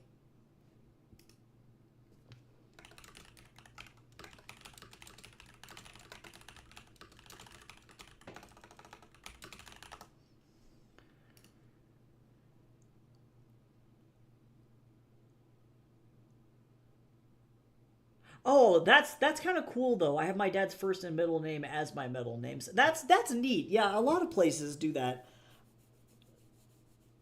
Because that's kind of why my dad would have wanted to go with Jack as a middle name. One, because Casimir Jack sounds like a fucking pirate, and that's just pretty sick.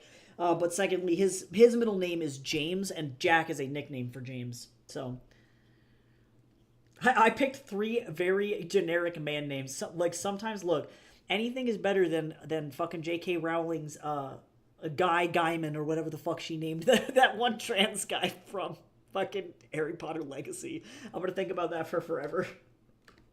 Man.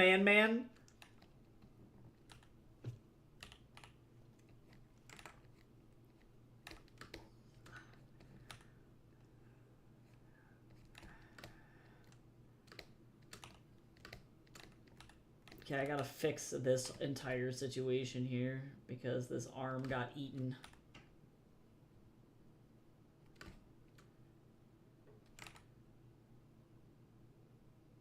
I'm just gonna...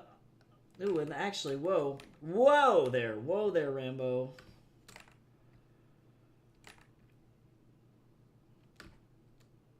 I'm alright. I fixed it.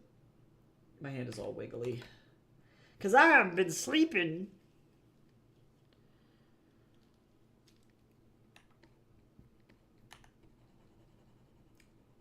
Did I ever tell you about this NPC that I want to fucking put in my tabletop role-playing system that I'm working on, and his name is Guy Man? Hi, Aqua. How you doing? Are you feeling any better? I hope that you're not feeling as gross. Or at least there has been some improvement.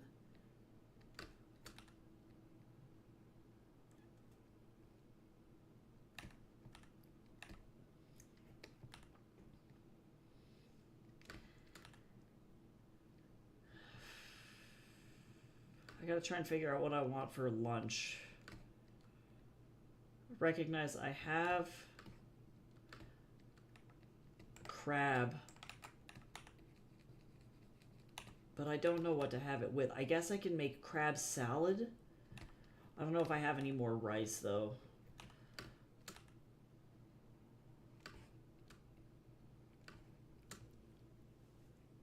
Ah, woo! You fucking made it! You made it over the hill. Bro, I'm so happy for you. That was insane. I'm glad that you're not dying anymore.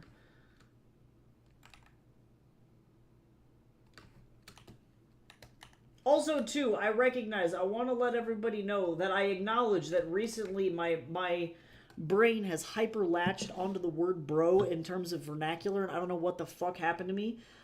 Sometimes my brain does this. So if that is offensive to anyone specifically, please let me know, and I can try and unwire that out of my fucking lexicon, because it'll go away probably in about a year. But Jesus, sometimes that happens.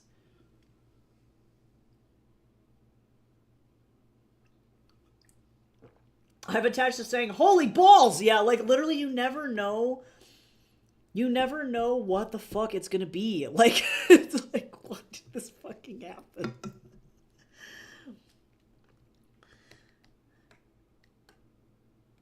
Yeah, Dude and Dudette. I love those ones too.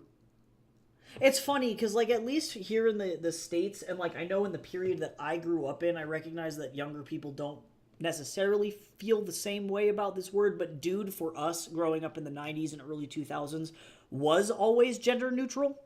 Like, we just called everybody dude. Like, it was just, so I recognize some people are uncomfortable with that, though, so I try to be as conscientious as I can be. Because I don't want to fucking cause anybody dysphoria. I don't like that shit. We don't do that in here.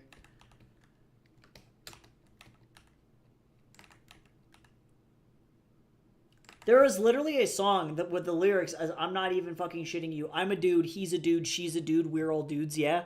And I think about that. Oh my god, bro and broette. I love broette though. Brosif. No, we legit. There's a okay. So I don't know if you guys have ever played the board game Betrayal on the House on the Hill. Fucking phenomenal board game, first and foremost. But me and Tess and Jace's brothers were playing that recently. because Tess ended up coming over for a D&D night that ended up getting canceled, so we just fucking played Betrayal instead. But there is canonically a character in that game, and his name is Joseph. I don't remember what his fucking last name is, because you can pick any of these like random people to play for the game, but his nickname is legit Broseph. And I'm not even shitting you. Okay, hold on. I have to set the scene for this, and I actually have to stop drawing because I have to fucking explain what happened in this situation. So the scenario that we got for Betrayal was one where you're investigating the house, and you've been sent there as a paranormal investigation team to try and figure out what's going on in this house, right? This is like a house building board game, so you build out the house as you play. I'm playing effectively what is Brady Von Altus, and I don't remember what the character's actual name is on the character sheet because legit, I just call him Brady. He's this fucking like 11-year-old black kid, and I'm like, yep, that's Brady. He likes reading and adventures, and I'm like, this is just what this character is. My brother was playing this white lady named Persephone who likes camping. Tess picked Broseph, and Jace was playing an older dude, like a writer. He's like Vietnamese and a writer. His name's Dan, I think. And so we all just canonically decided that Broseph, because Tess kept getting the dog as an item, and we just collectively decided that Broseph was Shaggy. And at the end of that game, Broseph had physically tanked all damage from the ghost shark that was slowly flooding and drowning all of us in the house, chucked Brady a fucking massive bundle of dynamite, and then Brady slam dunked the dynamite into the ghost shark's mouth and blew it the fuck up, and that's how we won. So, a Broseph in my mind forever fucking lives in the space of absolute legend now and forever, and I'm never going to be able to fuse that from my brain. Like, we've been joking that I need to fucking write a book called Brady Von Altus and the Spectral Shark. Because what the fuck? I don't understand the physics of how it works. I don't know. Those are the rules of the scenario. I think it was a Jaws joke, because in Jaws they do blow up the shark with dynamite. Like, that's how they kill it in the movie. And it was also a requirement for the person playing the ghost shark to play ominous shark music every time the shark moved or attacked. And so Christopher was just playing. First he started with the Jaws theme, but then he switched over to like 90s nightclub Japanese lounge. And so it was like do do do do do do do do do do do do, and this fucking shark is like swimming around, and it was like low-key traumatizing actually. It was iconic though. They left their fate in the hands of a 12-year-old, and it paid off, to be honest. It worked out.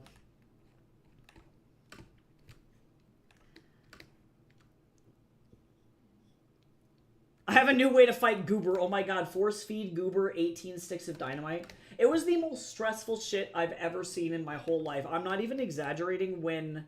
Like, you had to roll obscenely high to kill the shark. It was like a 10 plus, and you're given dice that have either 1s, 2s, or 0s on them. And so, like, the first time we tried to blow up the shark, we ended up just whiffing it, and it was a 0... Like, it was just not a high enough roll. And we could not fucking kill this damn shark. And in the end, Brady was given 3 sticks of dynamite and a dream. And a chance to re-roll. We picked up like a magic pocket watch or something that allowed the player to re-roll a low die. And I rolled a blank on one die and was legitimately too short of blowing up the fucking shark. And I was like, no, I'm going to use this magic die to re-roll. And I re-rolled and it was a 2. And I was like, sweet Jesus! And then the thing blew up, and it was probably the most stressful fucking moment of my entire life. It was so insane. Oh my god, I once dated Goober. I can't. That's funny, though. Goober's long lost love. Oh my god, phone autocorrect is like literally the worst, though. Gooner is the funniest autocorrect option, though. That is really funny.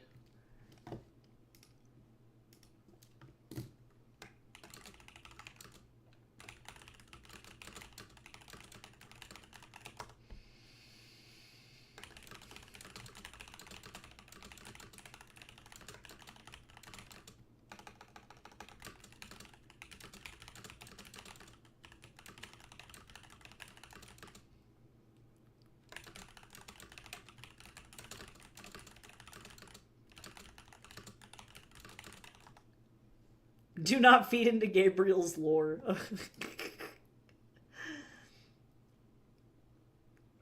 I can't. You're like, that's not canon. Why is this just super targeted directly at Bo?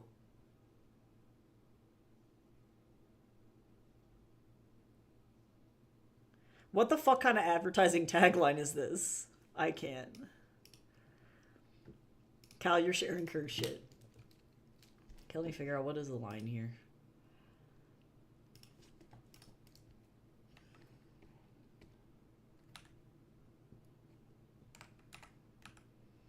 Okay, I realize I need to, like, explain how, the demons work better now, so we're gonna... Actually, I don't like that line. We're gonna do that on this page. I don't have the dialogue here originally, but I think in terms of pacing, it needs to go here.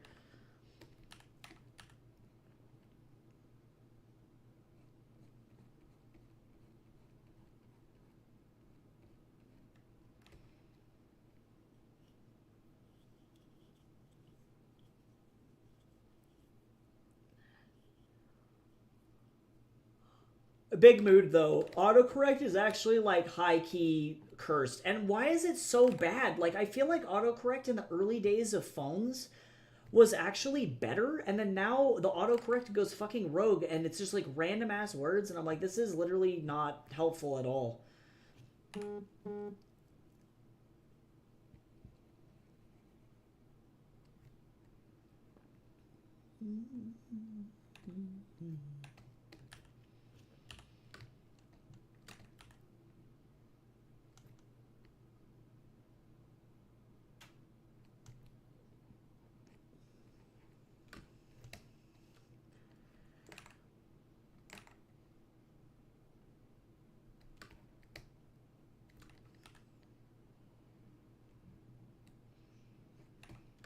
I love Yins so much. They're so cute.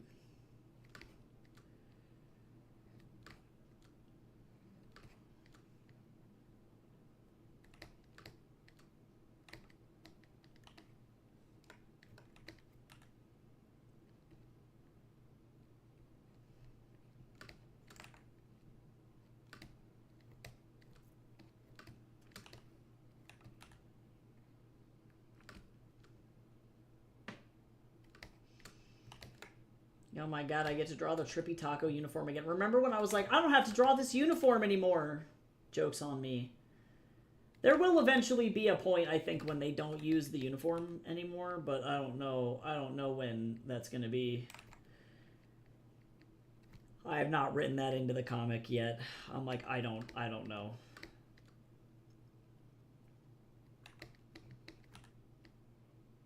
I'm like, plot twist, I'm trapped in fucking fast food uniform land.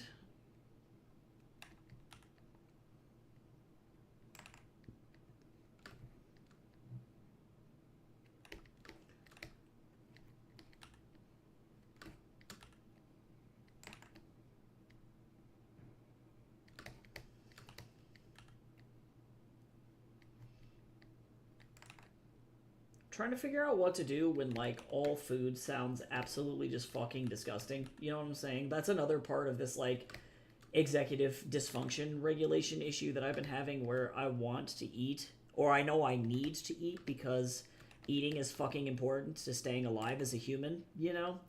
And then literally every single piece of food sounds disgusting, and I'm like,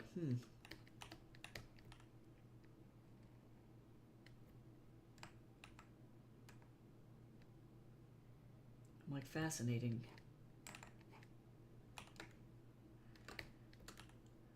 And now I know why. I'm like, cool, I have, like, the reason why, but does it help me? Fucking no. Oop, everybody stretch. I was kind of shrimping. That was a good call, Gabriel.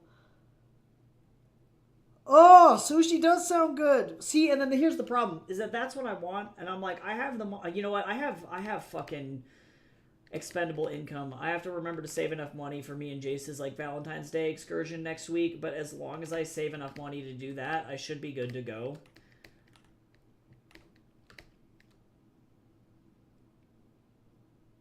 I just end up eating fruit. No mood. You're just like, hold on, put it in my mouth. Normally, for me, it's like nuts. But I realize we've been needing to go to Costco really bad lately, and like, I have no nuts. Hydrate. Oh, am I almost out of? I think I'm out of energy drink. I probably should go. I'm gonna go and get some milk, because then that's at least calories. Oh my god, that's so cursed, Aqua. No! No! Literally the biggest fucking curse. Oh my god, that actually happens a lot here in the US, Gabriel. No fucking joke. I used to work at this Japanese fast casual restaurant that we have up here called Tokyo Joe's, and it actually is an exceptional restaurant, so if anybody's ever in the Denver area, I would highly recommend Tokyo Joe's. I think they're from Arizona originally. But we have a lot of really fun sushi rolls on that menu, and a lot of them are very chill sushi rolls, because they're like the I don't know, the goal is to not like have a bunch of raw fish, and there is raw fish on that menu, but most of them are like cooked real crab, really good shit. They're like one of the only fast food restaurants that I know of that uses real crab for their California rolls. Amazing. But the biggest complaint that I've ever fucking had, First, I had somebody complain that there was sushi nori in the sushi. And they were like, is there any other way that you can like make this sushi so that there's no nori in it? And I'm like, I could literally just give you a bowl of rice with the fish on top of it, because chirashi is a real thing. And I'm like, that's how they serve it with no nori. We could do that and just put it in a bowl. And then the guy was like, well, that's not sushi though, and my kid's gonna choke on the seaweed. And I was like, okay. The other alternative we have is like soy paper, but soy paper is also chewy as fuck, and they're gonna die. And so that was really awkward. But the number one like biggest run-in that we had, the biggest issue, was that there was a roll. They now call it the California, like I think it's like California sweet chili crunch roll is what they call it now. But they used to call it the crab cheese wonton roll, because that's what it tasted like. It was a California roll with cream cheese inside, and it was topped with wonton crunchies and sweet chili sauce. So it was legitimately like a sushi version of a crab rangoon. Super good. But I cannot fucking tell you how many people ordered that damn thing, and then when sushi came out, they were like, this is not a crab rangoon. And I'm like, yeah, it's because you're a dumbass and you didn't fucking read the menu. And where it clearly says, 1, the rangoon is under the sushi section of the menu, and 2, it says next to it, crab rangoon sushi roll, bro. Like, I don't know how to tell you. This is a you problem. So yeah, that was number one annoyance. They were very angry that it was sushi and not a crab rangoon. But we do have a lot of cooked rolls here in the States, I think, for that reason, because it's kind of a popular thing to do here. People try and dodge raw fish because they're fucking cowards.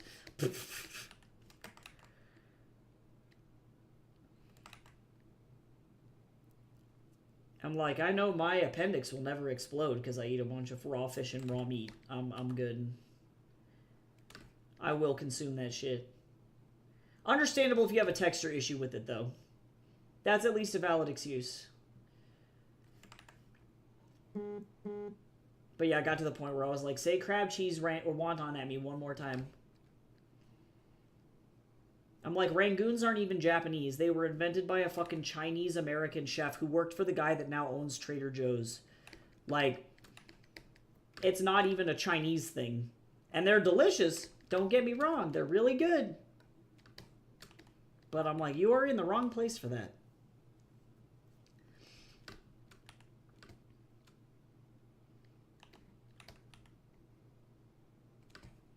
Like fortune cookies, exactly. And they're good. Don't get me wrong, fortune cookies are delicious. But that is definitely not mainland Chinese food. That is American as the sky is blue. They don't even have fortunes in them anymore. They're all like, you have a good personality. And I'm like, bro, that's not what I got the cookie for. I want you to tell me if I'm going to get divorced. I want you to tell me what my Chinese lottery numbers are. I have many questions and you're giving me no answers. You're just telling me I look nice, which is... That is not a fortune cookie. That should be called like a positive affirmation cookie. Those are two different things.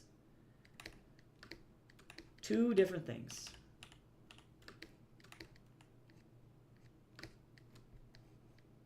Okay, let me, after I finish... Actually, I'm going to go ahead and fill Yin in now. Oh, yeah, no, that's valid. That's valid, Gabriel. It's the whole fucking reason I don't go to Colorado Springs anymore, because that place triggers the shit out of me. Actually, I can't really go down there anymore. I just did my last convention in Colorado Springs, and I'm kind of grateful for it. If I don't have to go back down there ever again before I move to Canada, I won't. Place is triggering as fuck.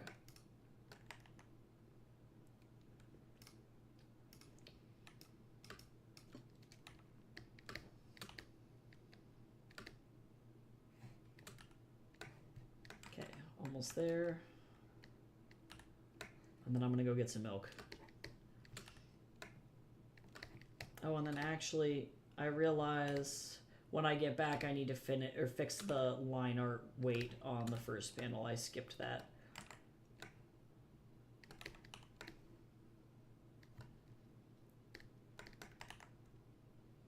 So let me grab this. Let me just go quickly grab some fucking white boy juice real fast so that I don't die. And then I will be, hold on, I will be right back.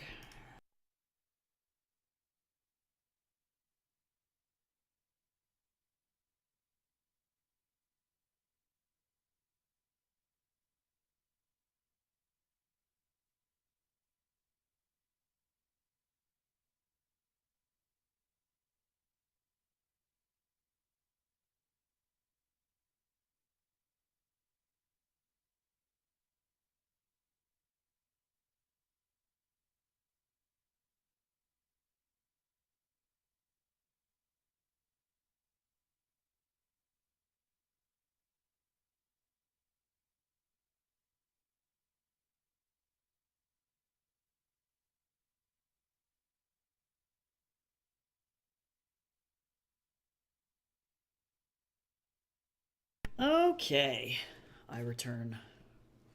I have man juice now. The sweet essence of the cow.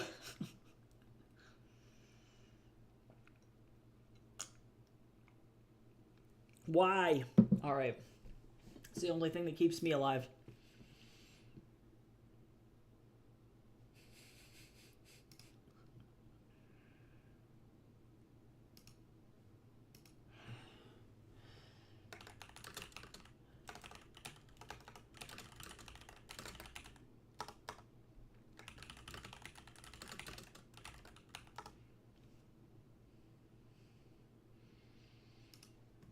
Okay, cool. Let me fix this. Why? Hello?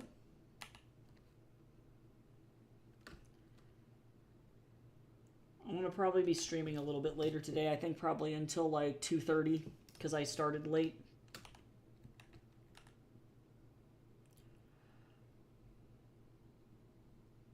Also, too, if you don't...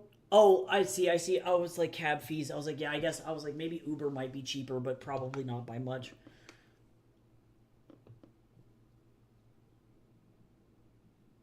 I did email them, actually, Aqua. So I haven't heard back from them yet, but I told them last year I was doing another con, and then I told them that this year I thought I was going to be moving, but now I can make it. So I just have to wait for them to get back to me.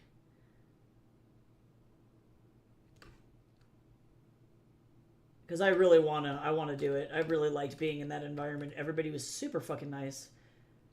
And then that will be the last Colorado Springs con. I have to try and figure out how to swing it, though, so that way I don't, like... It's just tough because the setup is so early in the morning.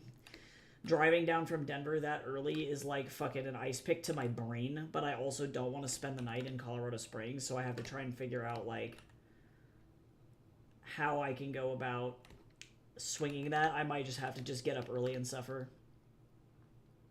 Oh, yeah, it's about $100 either way. That's so icky.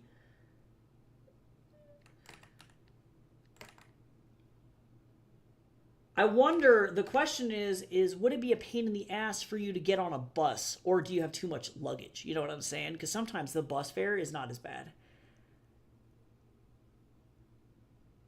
Yeah, thankfully I can spend the night when I go down. I always spend the night at my mom and dad's house, but then that means I unfortunately have to be in the same fucking vicinity as my sister's like Trump supporting husband.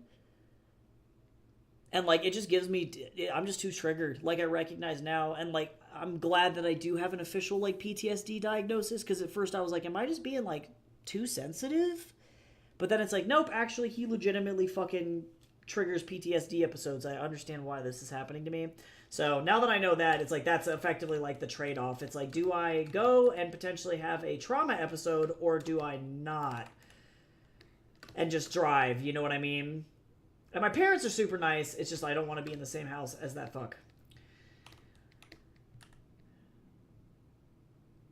Especially after how Christmas went. He said some pretty racist shit, and I'm like, I'm gonna be with my fucking brown ass Filipino ass husband. Like I don't need that shit.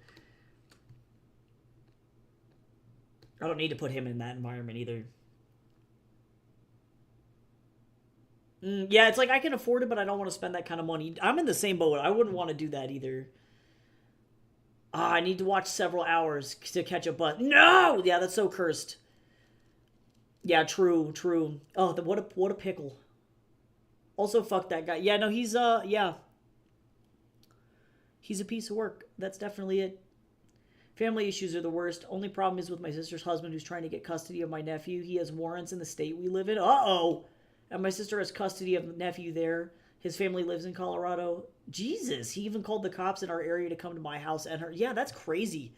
God, people are fucking awful. Mood, though. Oh, well, that is very sweet. I do appreciate that. Thankfully, Denver is not that far. I'm just a little baby, and I recognize that, like, I typically don't wake up until, like, 9 a.m. So to get down to GameCon, I think GameCon opens at, like, 8 or 9. But I think it is pretty early. If I remember right, I think it was 8. And, as early as hell, my little brain. So sometimes you just gotta do what you gotta do, though. And if I have to get up at fucking 6 and leave the house at 7 and just drive, then that's what I gotta do. And it's only a 1-day con too, you know, so it's like it's not so bad. Yeah, I think if I remember right, it opened at 8 a.m. last time. 9 a.m. is not so bad, but I think it was quite early, which makes sense because it is indeed catering to, you know, middle school and high school kids who typically get up at 6 in the morning. I recognize that ain't me no more. I am so old. I'm like, I can't do this. This is explicitly why I work a job where I make my own hours. Yeah, Colorado Springs is just a nasty fucking place. It's, you know, it's where Focus on the Family is. Like, in order to, for example, I went to a con a couple weekends ago, and the people there, again, are so nice. Like, I definitely didn't expect, like, I had the lady who was running the artist alley, like, I told her that we were moving and that we wouldn't be back next year. And she, like, legit gave me a hug. She was like, we're going to miss you guys. And it's like, man, that's crazy. Like, you guys are so nice. But then, like, I had to go to a restaurant with my friends. Super good restaurant, but it's right next to Focus on the Family. And I'm like, I'm triggered. I don't want to be here.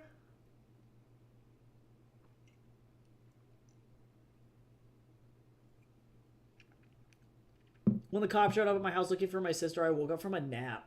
Oh my god, why didn't you hear me banging on the door? It's like, bro, I was asleep. Like, yeah, well, honestly, probably not a bad idea to let them go through your house because it's like, then they'll just leave you alone, but it's so fucking uncomfortable. Like, oh god, no, that is like literally gross. So gross.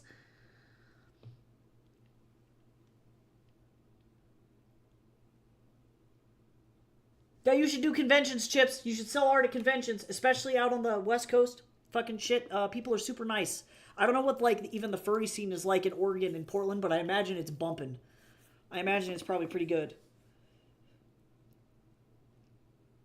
Yeah, and it's tough. No, I figured. Yeah, Gabriel, I think you made a good decision. I think that it could have gone either way, but, like, yeah, I don't think that you should feel bad about it, but because yeah, like you said, there's nothing there. It's like they're not gonna find anything, so it's like, it's like just get fucking what you need and leave. Like, I also hate U.S. cops, though. I recognize I'm very much an ACAB bitch, so that's me. That's me, though. Focus on the family. Oh, speaking of that, actually, before I forget, I actually need to message a person. Speaking of focus on the family, that shit's absolutely wild.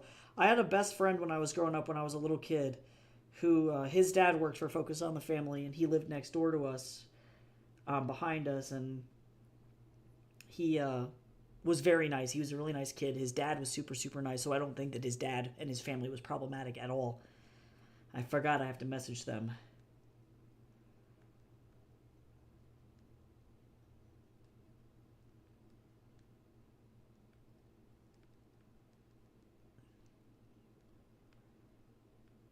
Let's see.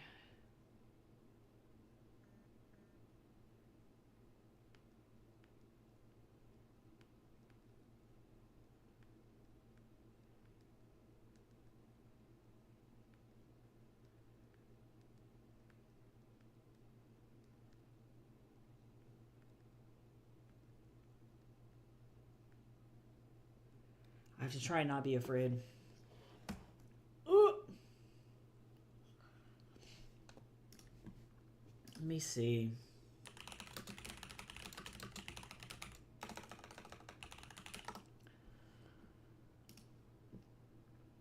Okay, so it looks like there are two.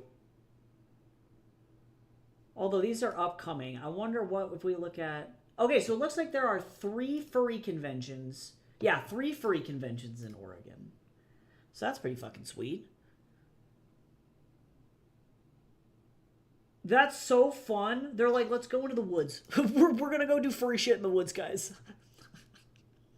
I love that. I can't.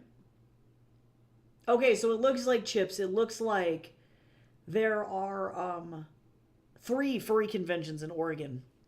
One's in February, one's in May, and one's in July. One of them is in the woods. One of them is in Portland, and then one of them is in Seaside. So that's cool. That's pretty decent. Versus like Denver, I think that we only have like 1. Oh, 2. I didn't even know Mischief. Oh, and this is probably a very small one. We literally have 1 furry convention. It's really fucking hard to get into this one. But looks like you got a couple options. Furry shit in the woods sounds hella fun, right? It's like, let me just go be in the woods with my friends. See you guys later. I can't. Yeah, that's a good site to look at, though. It's like if you Google like furry conventions Oregon, the first site that pops up is a database of all cons in like whichever state you're looking for, what kind of conventions they are, you know, like that kind of stuff.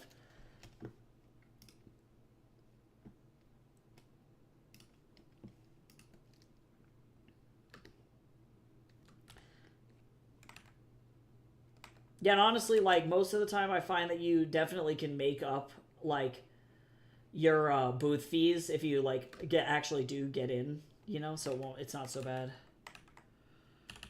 But that's cool though. Oh my god, suspected kidnapping though. Oh, how fucking annoying.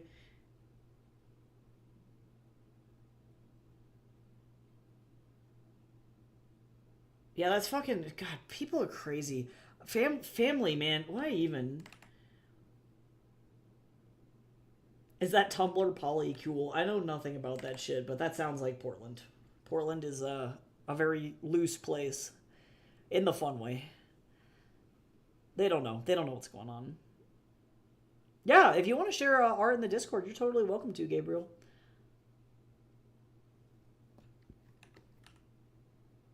Yeah, people are annoying as shit.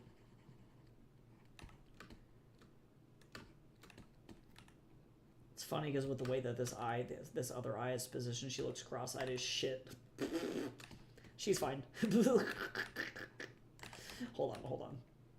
I'm gonna do something evil. Do I need to do this? Absolutely not. Am I gonna do it? Yes. Is it gonna be funny? Probably, at least decently funny.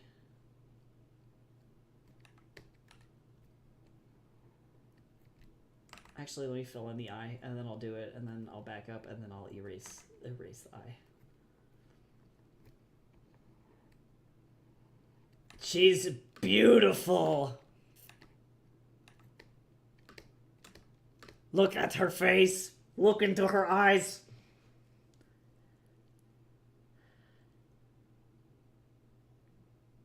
Look into her beautiful face. Okay, I'm done. I'm alright.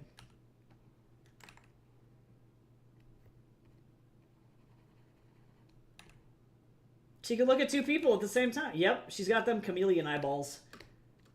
She's fine. We have fun in here.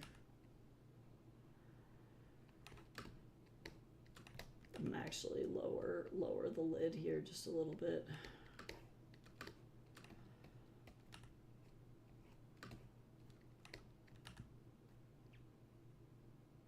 Oh, good. I have. Oh, God. Is this a breakdown on the polycule? What is this? Holy shit. A tale of burgers and intrigue. Okay, well, I know what I'm going to be doing as soon as I get done here. Sweet God. What is your opinion of the Boy Scouts? I was never one in the Boy Scouts because I was born a fucking woman, so I don't know nothing about that shit. 2, I know that they make mediocre popcorn. And 3, all I've heard is that they're transphobic and homophobic, so that's all I know. I don't know anybody who's ever been in the Boy Scouts or, like, have been around anyone who has, like, had that experience, but, like, I do know that they are transphobic as shit.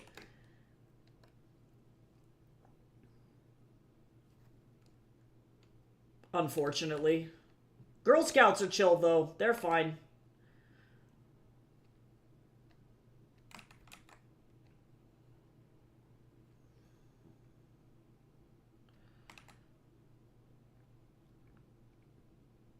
Yeah, I hear that they're just kind of exploitative. Like, they're just kind of meh. Like, if you're a cis, white, sporty, athletic kid, like, the Boy Scouts apparently are fine. But, like, if you fall into any other category, it's, like, it's not very good.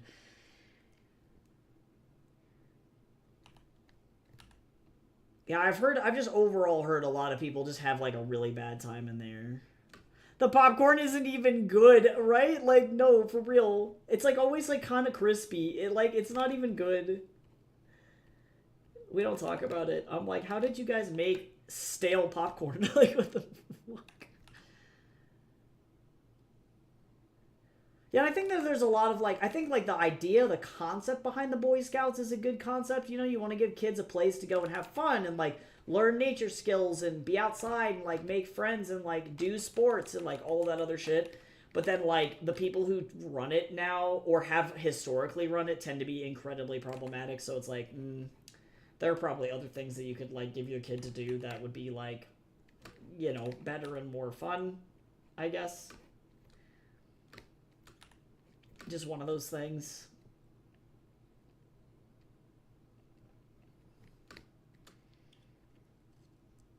Yeah, like, all in all, just not, yeah, not, Boy Scouts, they gave me the weird feeling.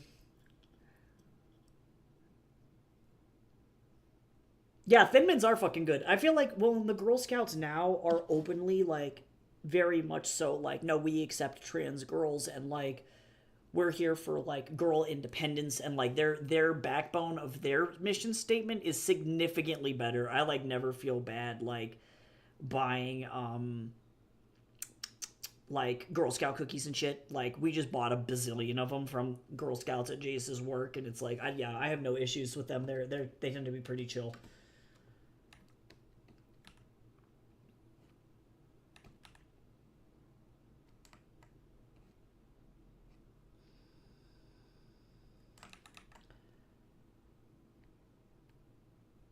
I do love myself some Girl Scout cookies.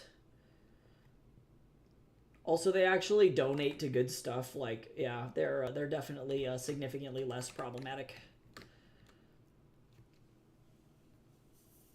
Well, no, I don't think the government owns the Boy Scouts. I believe the Boy Scouts are privately owned, but the problem is who privately owns them. Because the government wouldn't be able to. Yeah, they're owned by a nonprofit rebranding to Scouting America, actually. So Boy Scouts are changing their name. They're owned, or they're governed by a national council and a national executive board. Roger A. Crone is the CEO of the nonprofit. Also, too, now with Scouting America, girls can join the Boy Scouts, but, like, or it's now again the Scouts. It's not like that. that it's not gendered anymore, but the guy that currently owns the Boy Scouts,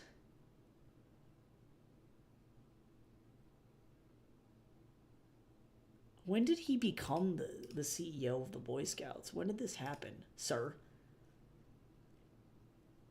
Oh, that's actually, so whoever owns it now might actually be okay.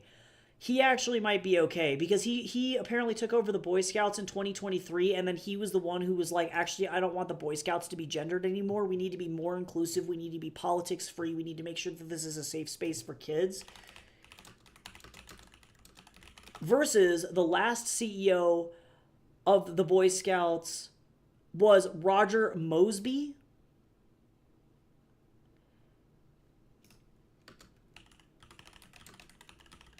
And that guy was a huge Trump supporter. Yep. So things might get better. Things might get better in the Boy Scouts. Point being, looks like that guy might actually be like not a piece of shit.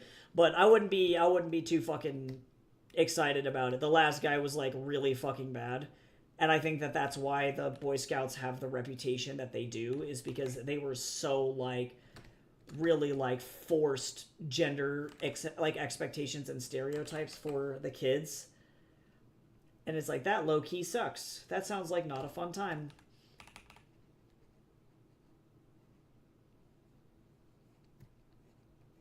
Because effectively then that would make like the Girl Scouts more of like a business and entrepreneurship style program for girls, and then versus Scouting America becomes more like nature outdoorsy shit for all genders.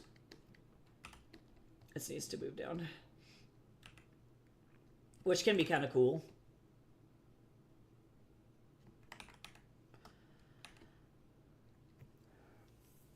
Yeah, privately owned. Yeah, they're like a nonprofit. So I'm sure that the previous CEO, because of his political affiliations, was very interested in shaping the Boy Scouts of America to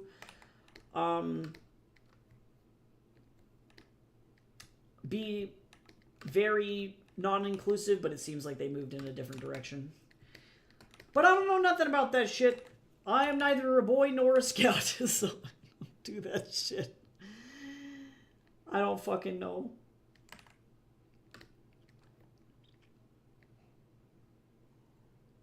I am a goddamn motherfucking cowboy. That's all I have to say. She's effectively being told that,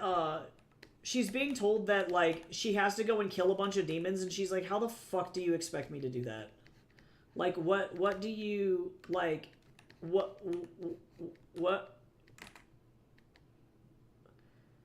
She's like, am I gonna go punch somebody in the throat? Wukong's like, yeah, we're gonna go punch somebody in the throat. It's like, no, that's not what, no. No! Somewhere Monkey Moses screams in the background. I'm actually,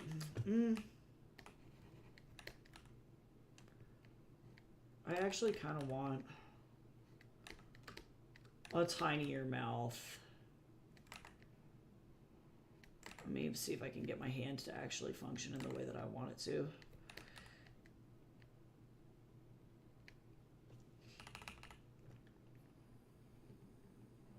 My hands are getting cold.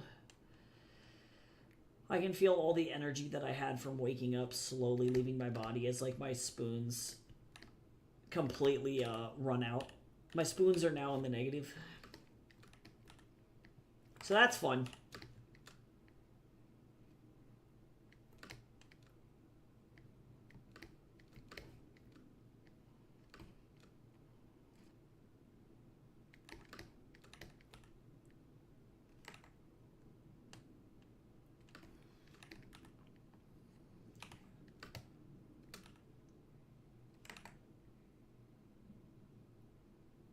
I feel like if people were like, what is Wukong's character, I would be like Marcus the VR chatworm and not literally like not say anything else.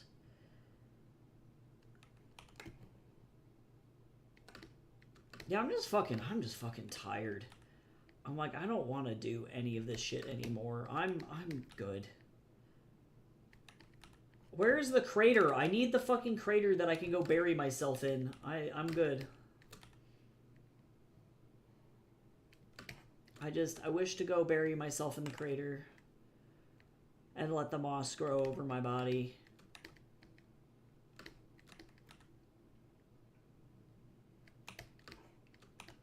I want it to overtake me.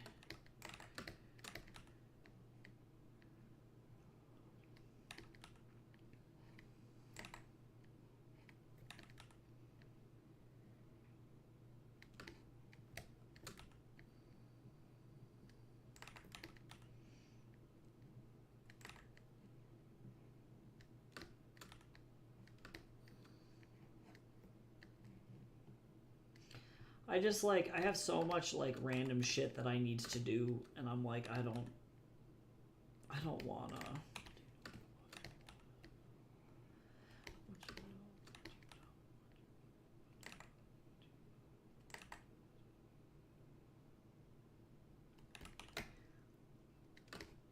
Like well, and then it sucks too because what I don't want to do is go and do nothing, because actually, I see what the problem is here.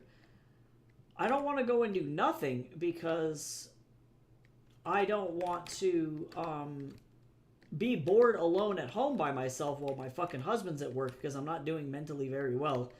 So my brain is like, well, if you're not like you can't be trusted to just fucking sit in your own upsettedness. So it's better to just work yourself to literal fucking death, so your brain doesn't think about anything else. But then that is leading me to burnout hell. So I'm like,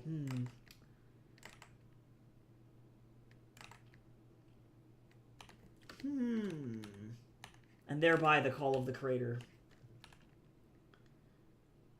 The crater sings its sweet siren song to me.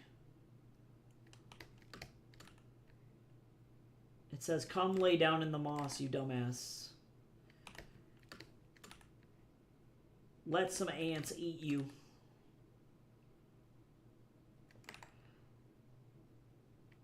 Burnout Ouroboros is the name of my next band. It's my next prog metal band.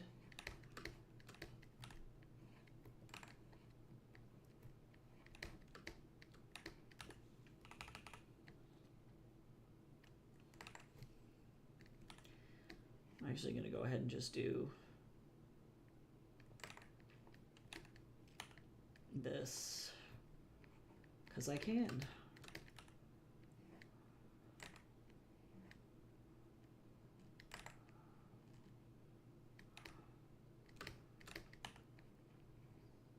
This is the Bolo of Destiny.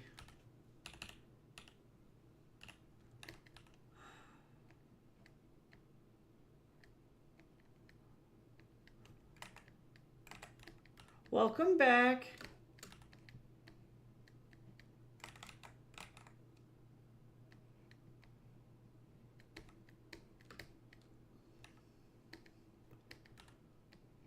It is very similar to the Tenacious D pick of Destiny, but not quite the same.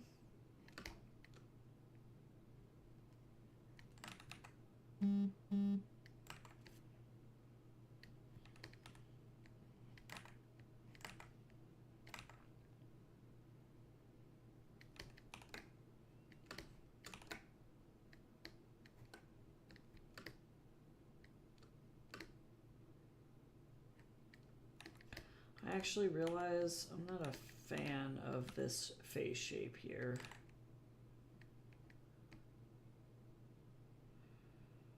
There we go, better. Better.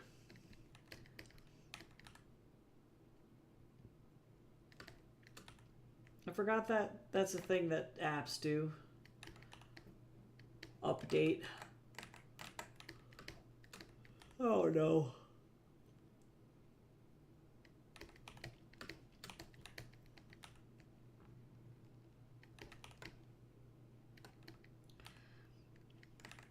Do y'all like how her thumb is fucking melding with her arm over here? Sometimes I don't understand what Daz does, you know what I'm saying?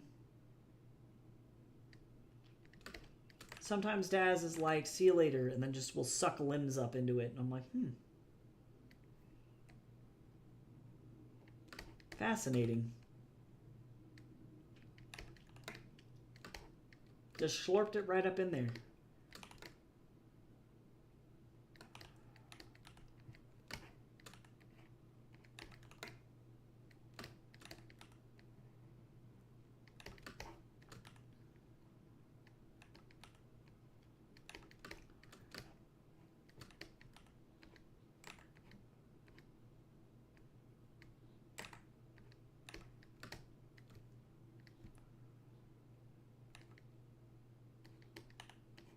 I'm actually going to also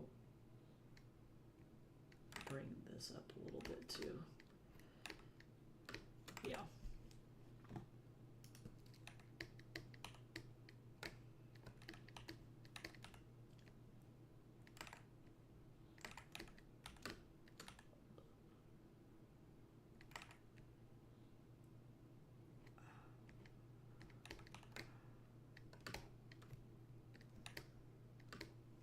Okay, that works. I'll take it. How useful do you think back scratchers are? I don't use them, so I think that's an entirely subjective question, mostly because I'm sure some people really like back scratchers and find them super useful. I also think it depends on your range of motion and mobility too. Like, I'm sure a lot of disabled people really like back scratchers. Because, and old people as well, because it allows them like range of motion that they would otherwise be unable to achieve. But for me, in my particular circumstance, I don't really use them.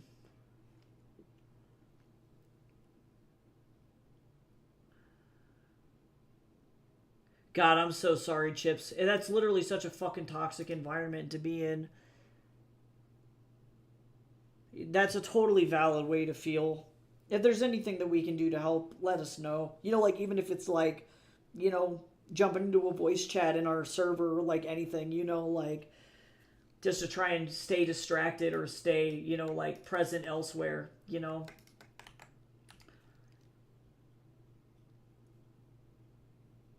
Fucking Mocha's coming in. He's like, hey, you're not dead. Sean's like, I don't want to be here. She's like, I want to die. Mocha's like, that's too damn bad. The Buddha says you gotta go punch demons in the head. And she's like, oh, I did not ask for this. Wukong also is like, bro, I'm not getting paid. Like,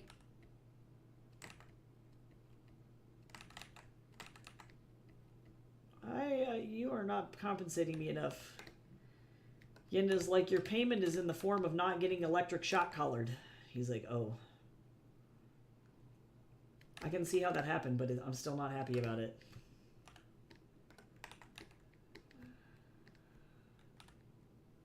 Still kind of angry.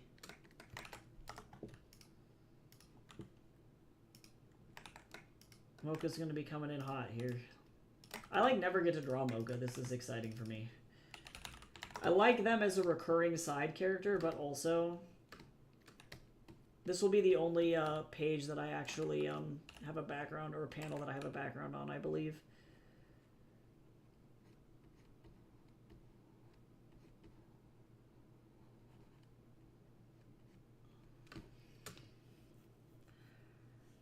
Oh, nice. Yeah, I'm sure for a cat that's probably pretty nice. Yeah, no, I get that, Chips. And sometimes there is nothing that you can do, you know, and it's like, and that's okay too. You know, not everything has a fix, but I understand how frustrating, and like just fucking mentally pretzel bending that probably fucking is. Like, I can't imagine. Would you do it for some peanuts? I refuse to be treated like a cartoon dog. So you're saying you wouldn't do it for some peanuts? No, that's... He's like, if peanut noodles are involved, I may or may not be fucking convinced to actually show up. Is there free food? Because if the answer is yes, I might be persuaded to do it.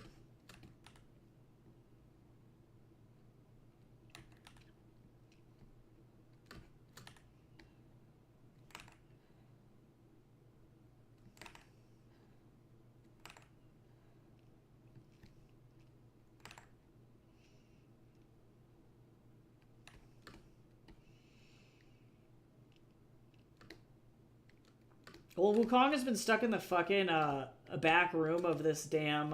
Let me open up Mocha's character sheet.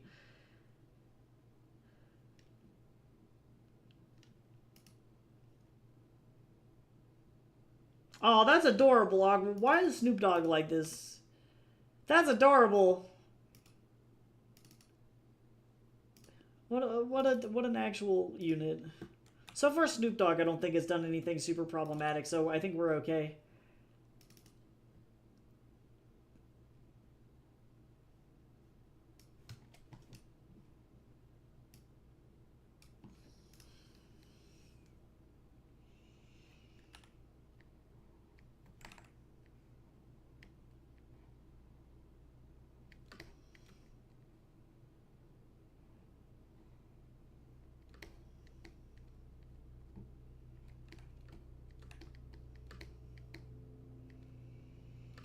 I was at a concert event where Snoop Dogg was supposed to show up at some time, and he was supposed to play after Jack Black, which already is like, what the fucking lineup is that? But he was late, and legit, he showed up, and he had an entire fucking McDonald's order with him. He was like, sorry, y'all, the traffic on the way to McDonald's was fucking insane, and then just continued to play his set. We were like, oh, Snoop almost got lost at McDonald's.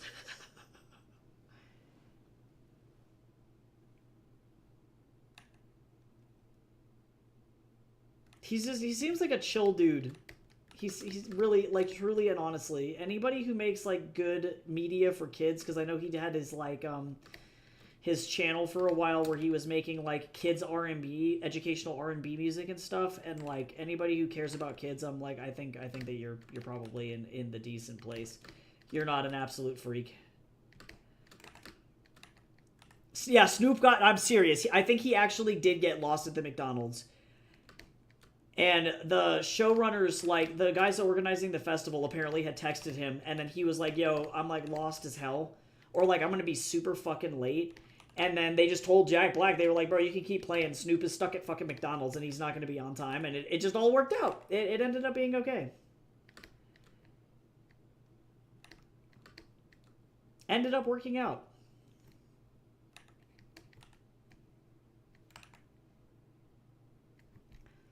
God, Mocha's so fucking cute. Why are they adorable?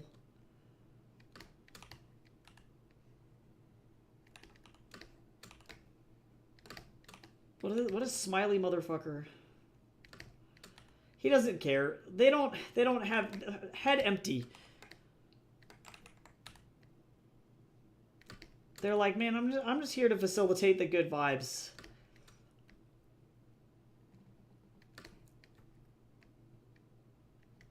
Nailed it. A lot of people have been charged for a lot of shit in the US. I don't know. He was acquitted for murder in 1996. He was not. He was innocent. Apparently somebody, a member of a gang tried to rush him and kill him. And and he was never accused of murder. He was accused of being at the scene of a murder. Apparently what happened is a gang member rushed him and tried to kill him, and his bodyguard, in self-defense, shot the guy to protect both his own life and Snoop Dogg's life. And so he was acquitted for the charge because obviously he was just defending himself. So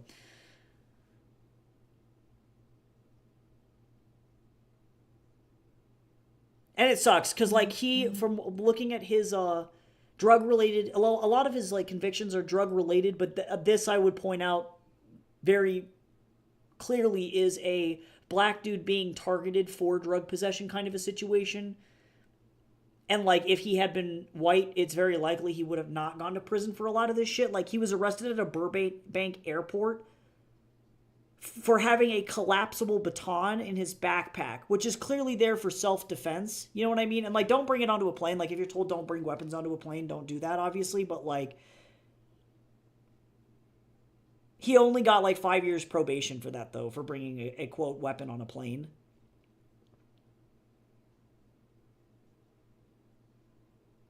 And he has been known to illegally possess firearms, so there is also that as well. But like overall, like it's some pretty mellow shit. Yeah, he seems like he's pretty okay.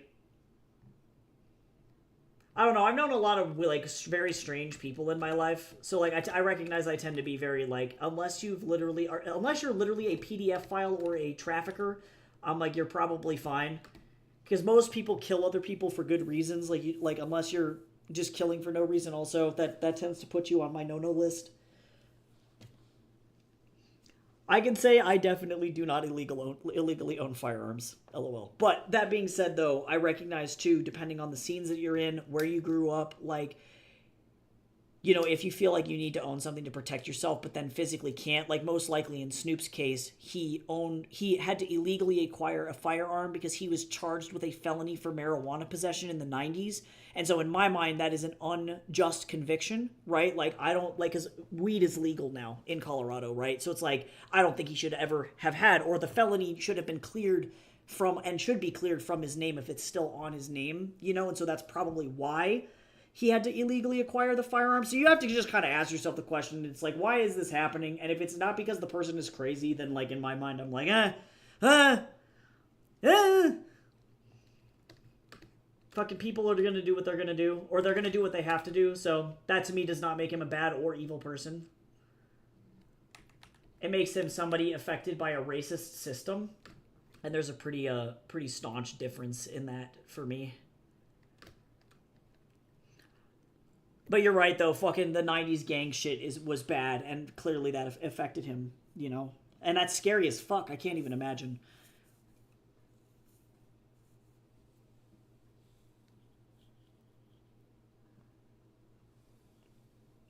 Yep, but if you're a felon, you can't register firearms, you know. So the U.S.'s racist policies really dick a lot of people.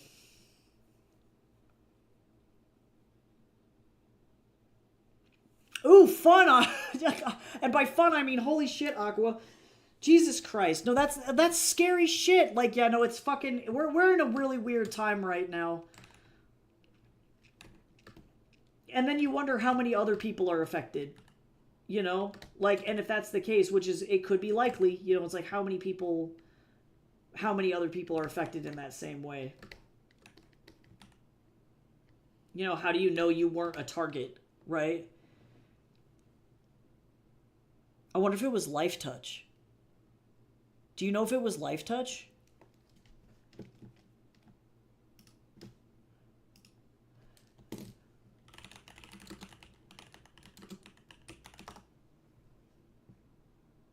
Oh my god, it fucking was. It fucking was.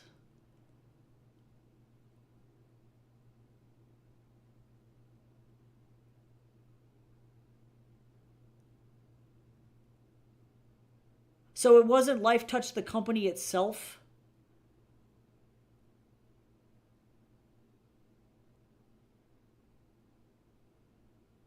Connects, yeah, the guy who owns Life Touch itself is in the document. So Life Touch the company has made a public statement saying that no, they do not have connection.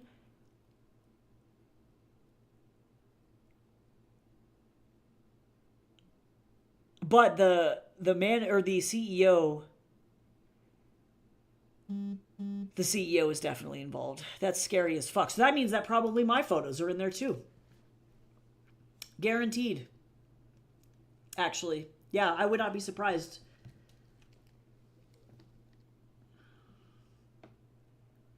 My dad is the only direct competitor for school photography and has been the only direct competitor for school photography in Colorado against Life Touch since the 80s. Fun fact. So, you know, like, and it's so fucking crazy. Like, people are like, yeah, this, you know, it doesn't, it's not connected to everybody. And it's like, well, now that has a direct connection to me. And that's fucking insane because, like, my dad has been accused because he's, you know, got, like, long hippie hair and pierced ears and is a friendly dude and is really good at working with kids. Like, he has been accused of being freaky with kids and has never done anything once in his life. And then it makes you wonder, it's like, okay, well, were the people accusing him of that because the only direct competitor, Life Touch, was doing that shit? You know, it's like, what the fuck? Like you don't think about how much it probably impacts every single fucking person. Like, That's cool. I get to fucking call my dad and be like, hey, Dad.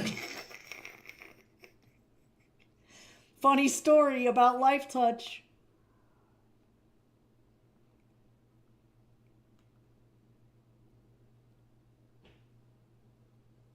Honestly, though, actually, fuck Life Touch. They're horrible, like, horrible people anyway. The company itself is a shit company.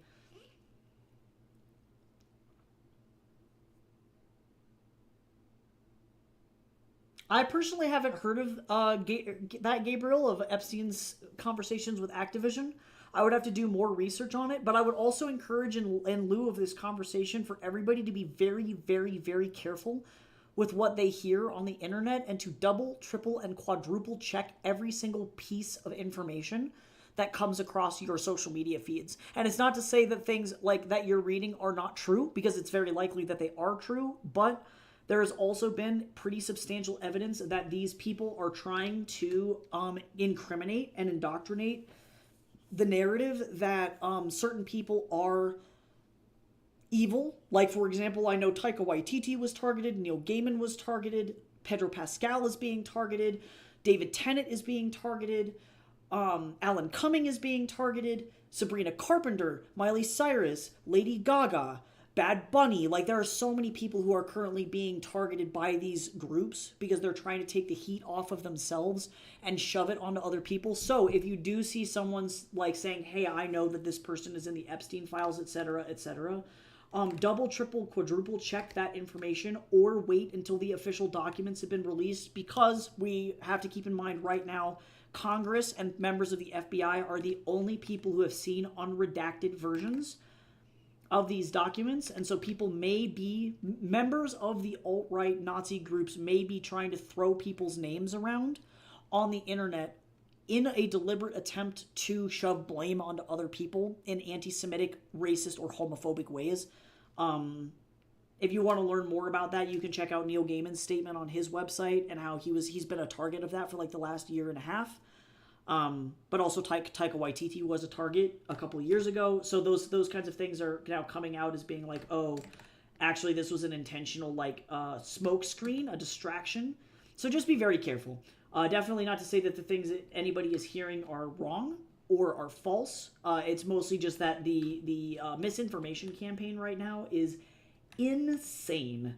And it's for a very deliberate reason. So just be sure to double check all your sources. And if you can find it being reported on from multiple sources, like when I just Googled that Life Touch shit, the first thing that I found was a statement from Life Touch saying that they had nothing to do with it, but then underneath it was an article from the AP talking about the CEO of Life Touch. So the Associated Press is a reliable source, and we can say, yes, that information then is correct and true. So if you do see something funky, just be sure to double check it and make sure that you are getting your stuff from reliable sources, just because people are trying really fucking hard to shift blame onto people that are innocent and also to take the blame off of them, which is really fucking crazy. So be safe out there.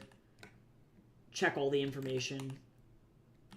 Don't listen to Reddit. That's like the number one fucking lesson that I've learned, I think. The Google Gemini AI, for example, relies almost entirely on Reddit. So that can be a really bad source for information. Reddit is not a fucking reliable source.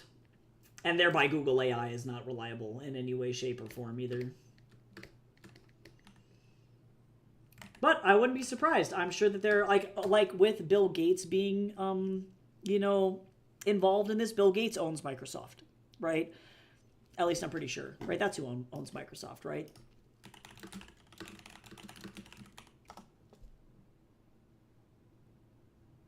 Oh, no longer. Bill Gates no longer owns stake in Microsoft.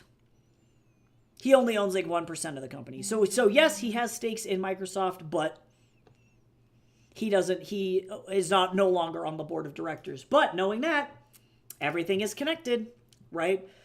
So, I think we're gonna be finding that a lot of these people, because they are directly involved with major companies, if somebody says, hey, something funky was going on at Activision, maybe that could be true, because Bill Gates owned Microsoft, Microsoft owns Activision, maybe these things are connected, but it's always also best to wait until we have the full picture of information, before making speculation, so just be very careful with that.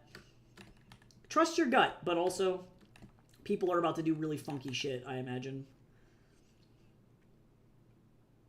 Oh my god, I guess they touch more than just life, sweet Jesus. But honestly, that's what as somebody who has been photographed by Life Touch multiple times in my life, sometimes that's what it fucking feels like. Nobody ever did anything freaky to me. Their employees are just mean as shit.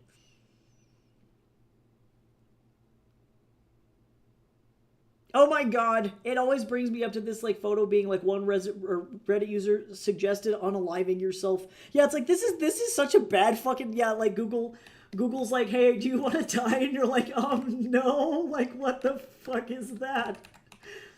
Google, I hate to tell you, but this is the worst fucking advice of all time. Google's like, I'm trying my best. Fucking A. Yeah, AI technology is not really where we need it to be right now.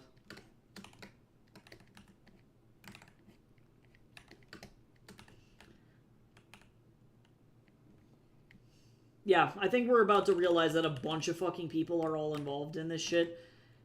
Or have been tangentially involved. Like even thinking about the Activision shit.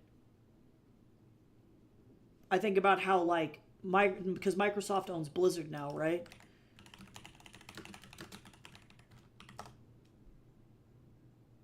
Yes. So Microsoft owns Blizzard now, and then of course there was all of that Cosby Suite shit that happened over at Blizzard that was also sex offensive shit and like exploitative shit going on in the company against women. So then it makes you wonder, are those guys also involved? You know what I mean? So it's pretty easy to you can definitely likely make connections like this, but unfortunately we gotta just wait until we know more information, and until then, unfortunately, it's gonna be like watching shit implode. I actually am a huge fan of Overwatch. I think that they've done a really good job clawing their mechanics back from their fucking Procter & Gamble ass CFO. Is he still their CFO?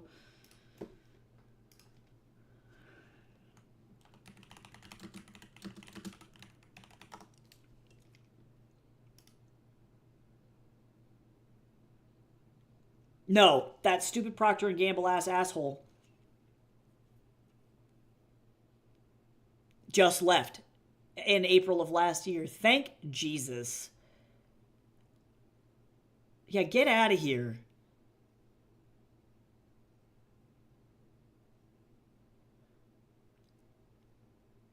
Thank God. So, but then who is the current CFO of Blizzard? I don't know. They may not have a CFO right now, actually, but that guy legitimately is the bitch who ruined Overwatch. If you want to learn more about that, you can read the book. I think it's called Play Nice. What is that book called?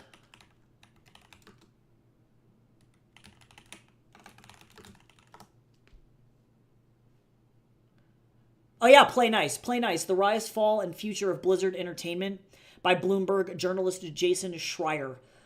Covering effectively 2024, the fall of Blizzard, and why World of Warcraft, Diablo, Overwatch just got absolutely shit-rocked, and it was effectively because they hired one guy, and he, no joke, ruined that stupid guy that fucking just quit in April of 2025 last year, or, quote, retired, moved on to the music industry. That asshole effectively ruined Blizzard, so he's gone now. Yay!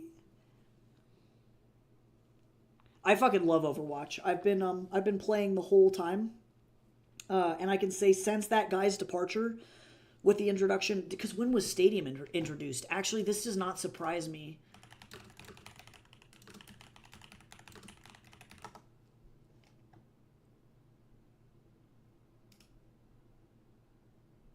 Oh my god! Right after that guy fucking quit.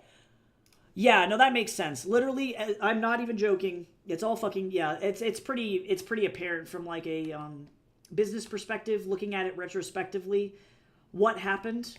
And now that guy's gone, Stadium came out effectively right after he quote unquote retired. And then now that dude has his fingers out of the pot. Overwatch is about to do some crazy, amazing shit, and I'm very proud of their team for withstanding the storm. because literally that dude, if like, I would highly encourage anybody interested in the gaming industry to go and read Play Nice, or if you don't have the time to read the book, there's a very popular YouTube personality. His name's Flats. Flats used to be in the top 100 in Overwatch, and he did an entire breakdown of Play Nice and how it impacted his career as an Overwatch professional and what he was hearing about from other people within the industry. And I think he has some great insight into that as well, if you're curious to learn what the fuck happened to the Overwatch team, because I think he was pretty honest about it. And now more and more has been coming out, and probably it was with the release of that book. That's the reason why the CFO quit. Have you hydrated and posture checked? Yes, I did.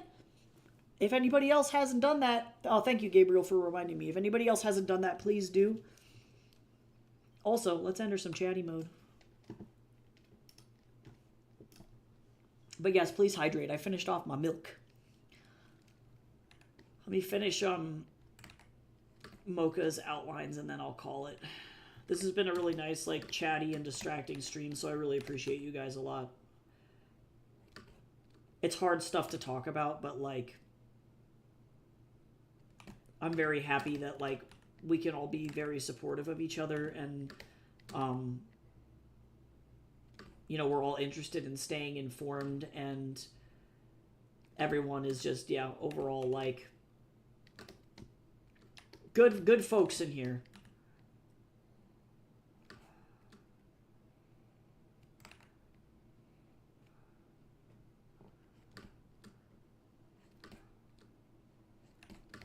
You all should be super proud of yourselves for being very upstanding humans.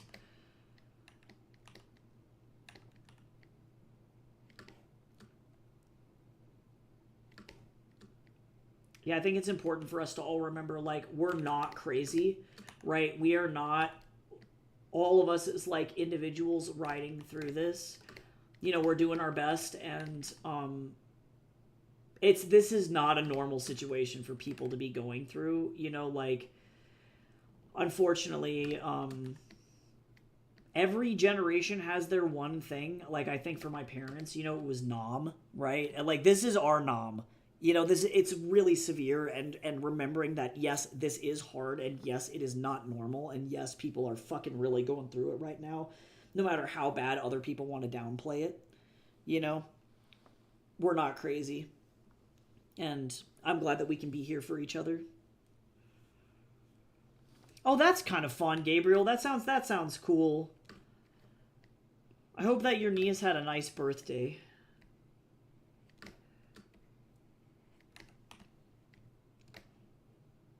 I had to fix this fucking thumb. Holy shit. That thumb was really suffering. We're okay. Mocha's arm is no longer broken. I'm the fun uncle. I love that shit, though. Claim that title and keep it forever. That's my dad. I feel bad because my fucking nieces, they're technically my second cousins, but I call them my nieces because my cousin and I are really close. But, like, my dad is, like, the fun grandpa. He's not even their grandpa, and, like, the nieces are, like, they don't ever want to hang out with their, like, their actual grandpa. They want to hang out with my dad instead, and I'm like, oop.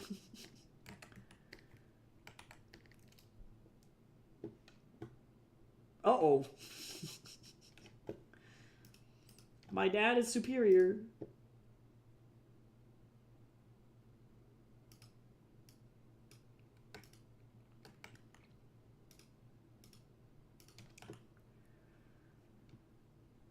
My dad is cool.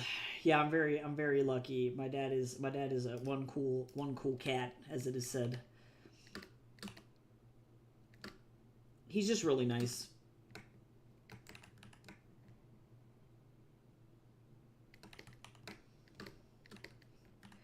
Okay, so unfortunately I do have to do the background here. I'm going to be going over on stream, but I really don't care at this point.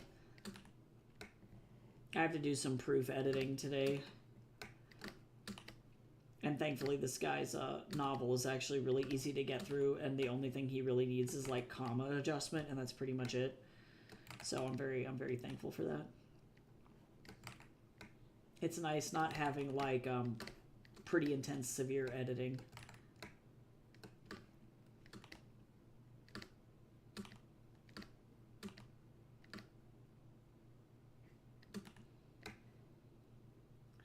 I realize I need to actually, let me remind myself to do that. I need to remind myself to go onto my website and update turnaround times.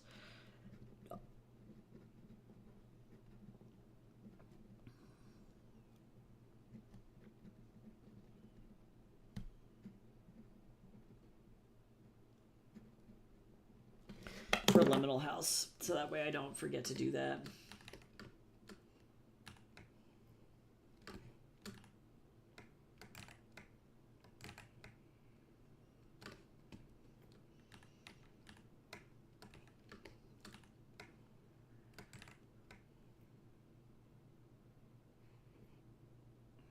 Recognize that this is I have to put on the what am I looking for? The fun, like, fucking weird thing. He just came out of this room.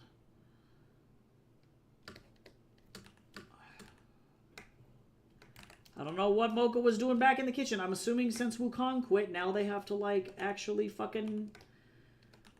Mocha cooks now. They're like, I didn't want to do this, but... Wukong was the only thing fucking keeping this kitchen together. And now it's just me. I don't imagine that Mocha's the best cook, but I think that they do their best.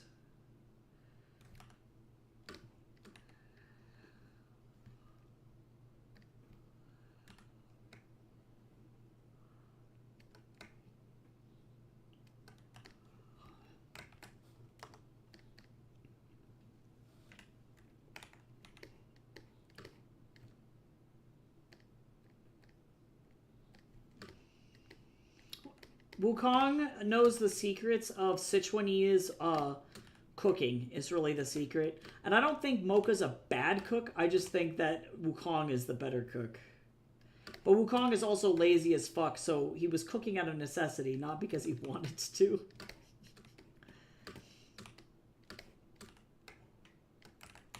He was like, I'd rather not.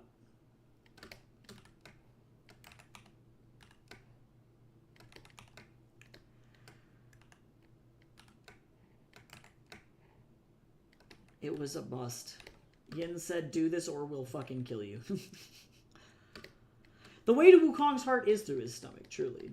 He's just a lover of fine things. He likes being spoiled and being treated like a king. He won't say no to a bad or a free drink, you know.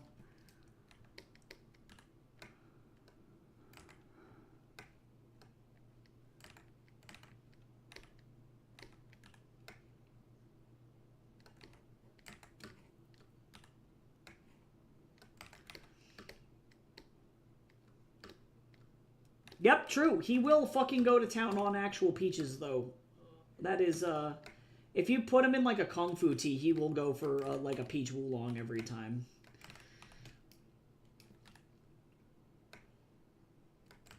And to be fair, white peaches rock, actually. They're really fucking good. I haven't watched James and the Giant Peach in forever. I fucking love that movie.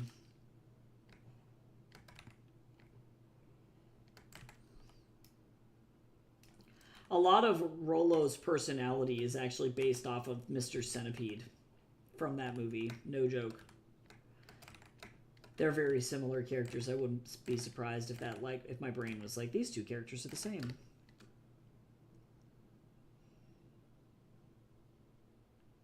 Oh my god, he's like, yo, the world is a beautiful place. I can't rip that, Grandpa.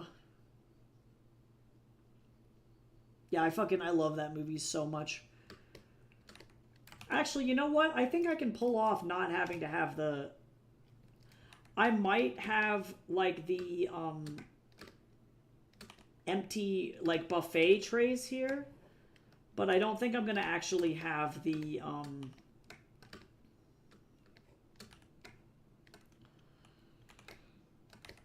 Is that accurate? Not quite. I'm gonna go this direction. Yeah, it's one of my favorite films. I love stop motion though.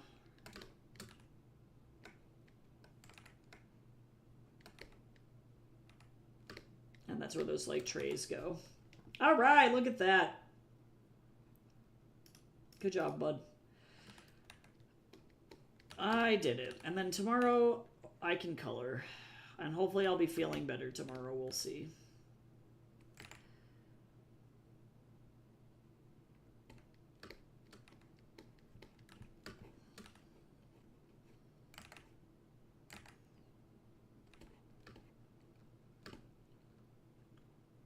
Late at night, a little battery whispered in my ear. Why are you still here? Run along home now. Alright, let me see here.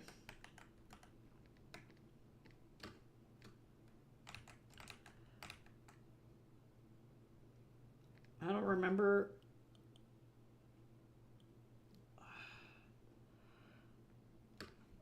Oh, I gotcha. I am a fool.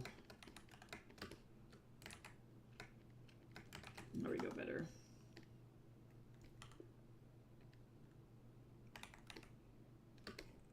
God, they're so adorable. Yeah, I hope so too. I think part of it is like, most of it is just because I'm not fucking sleeping. So that is a really hard thing to deal with. But the fact that we got through this and then also to finish up this other page, feeling pretty good about it. Progress is progress regardless. I appreciate you all so much. I also wanted to give a shout out to Arthur Augustus and others who have subbed over on YouTube. I'm almost to 1,000. Let's see how many I have left. Let's see.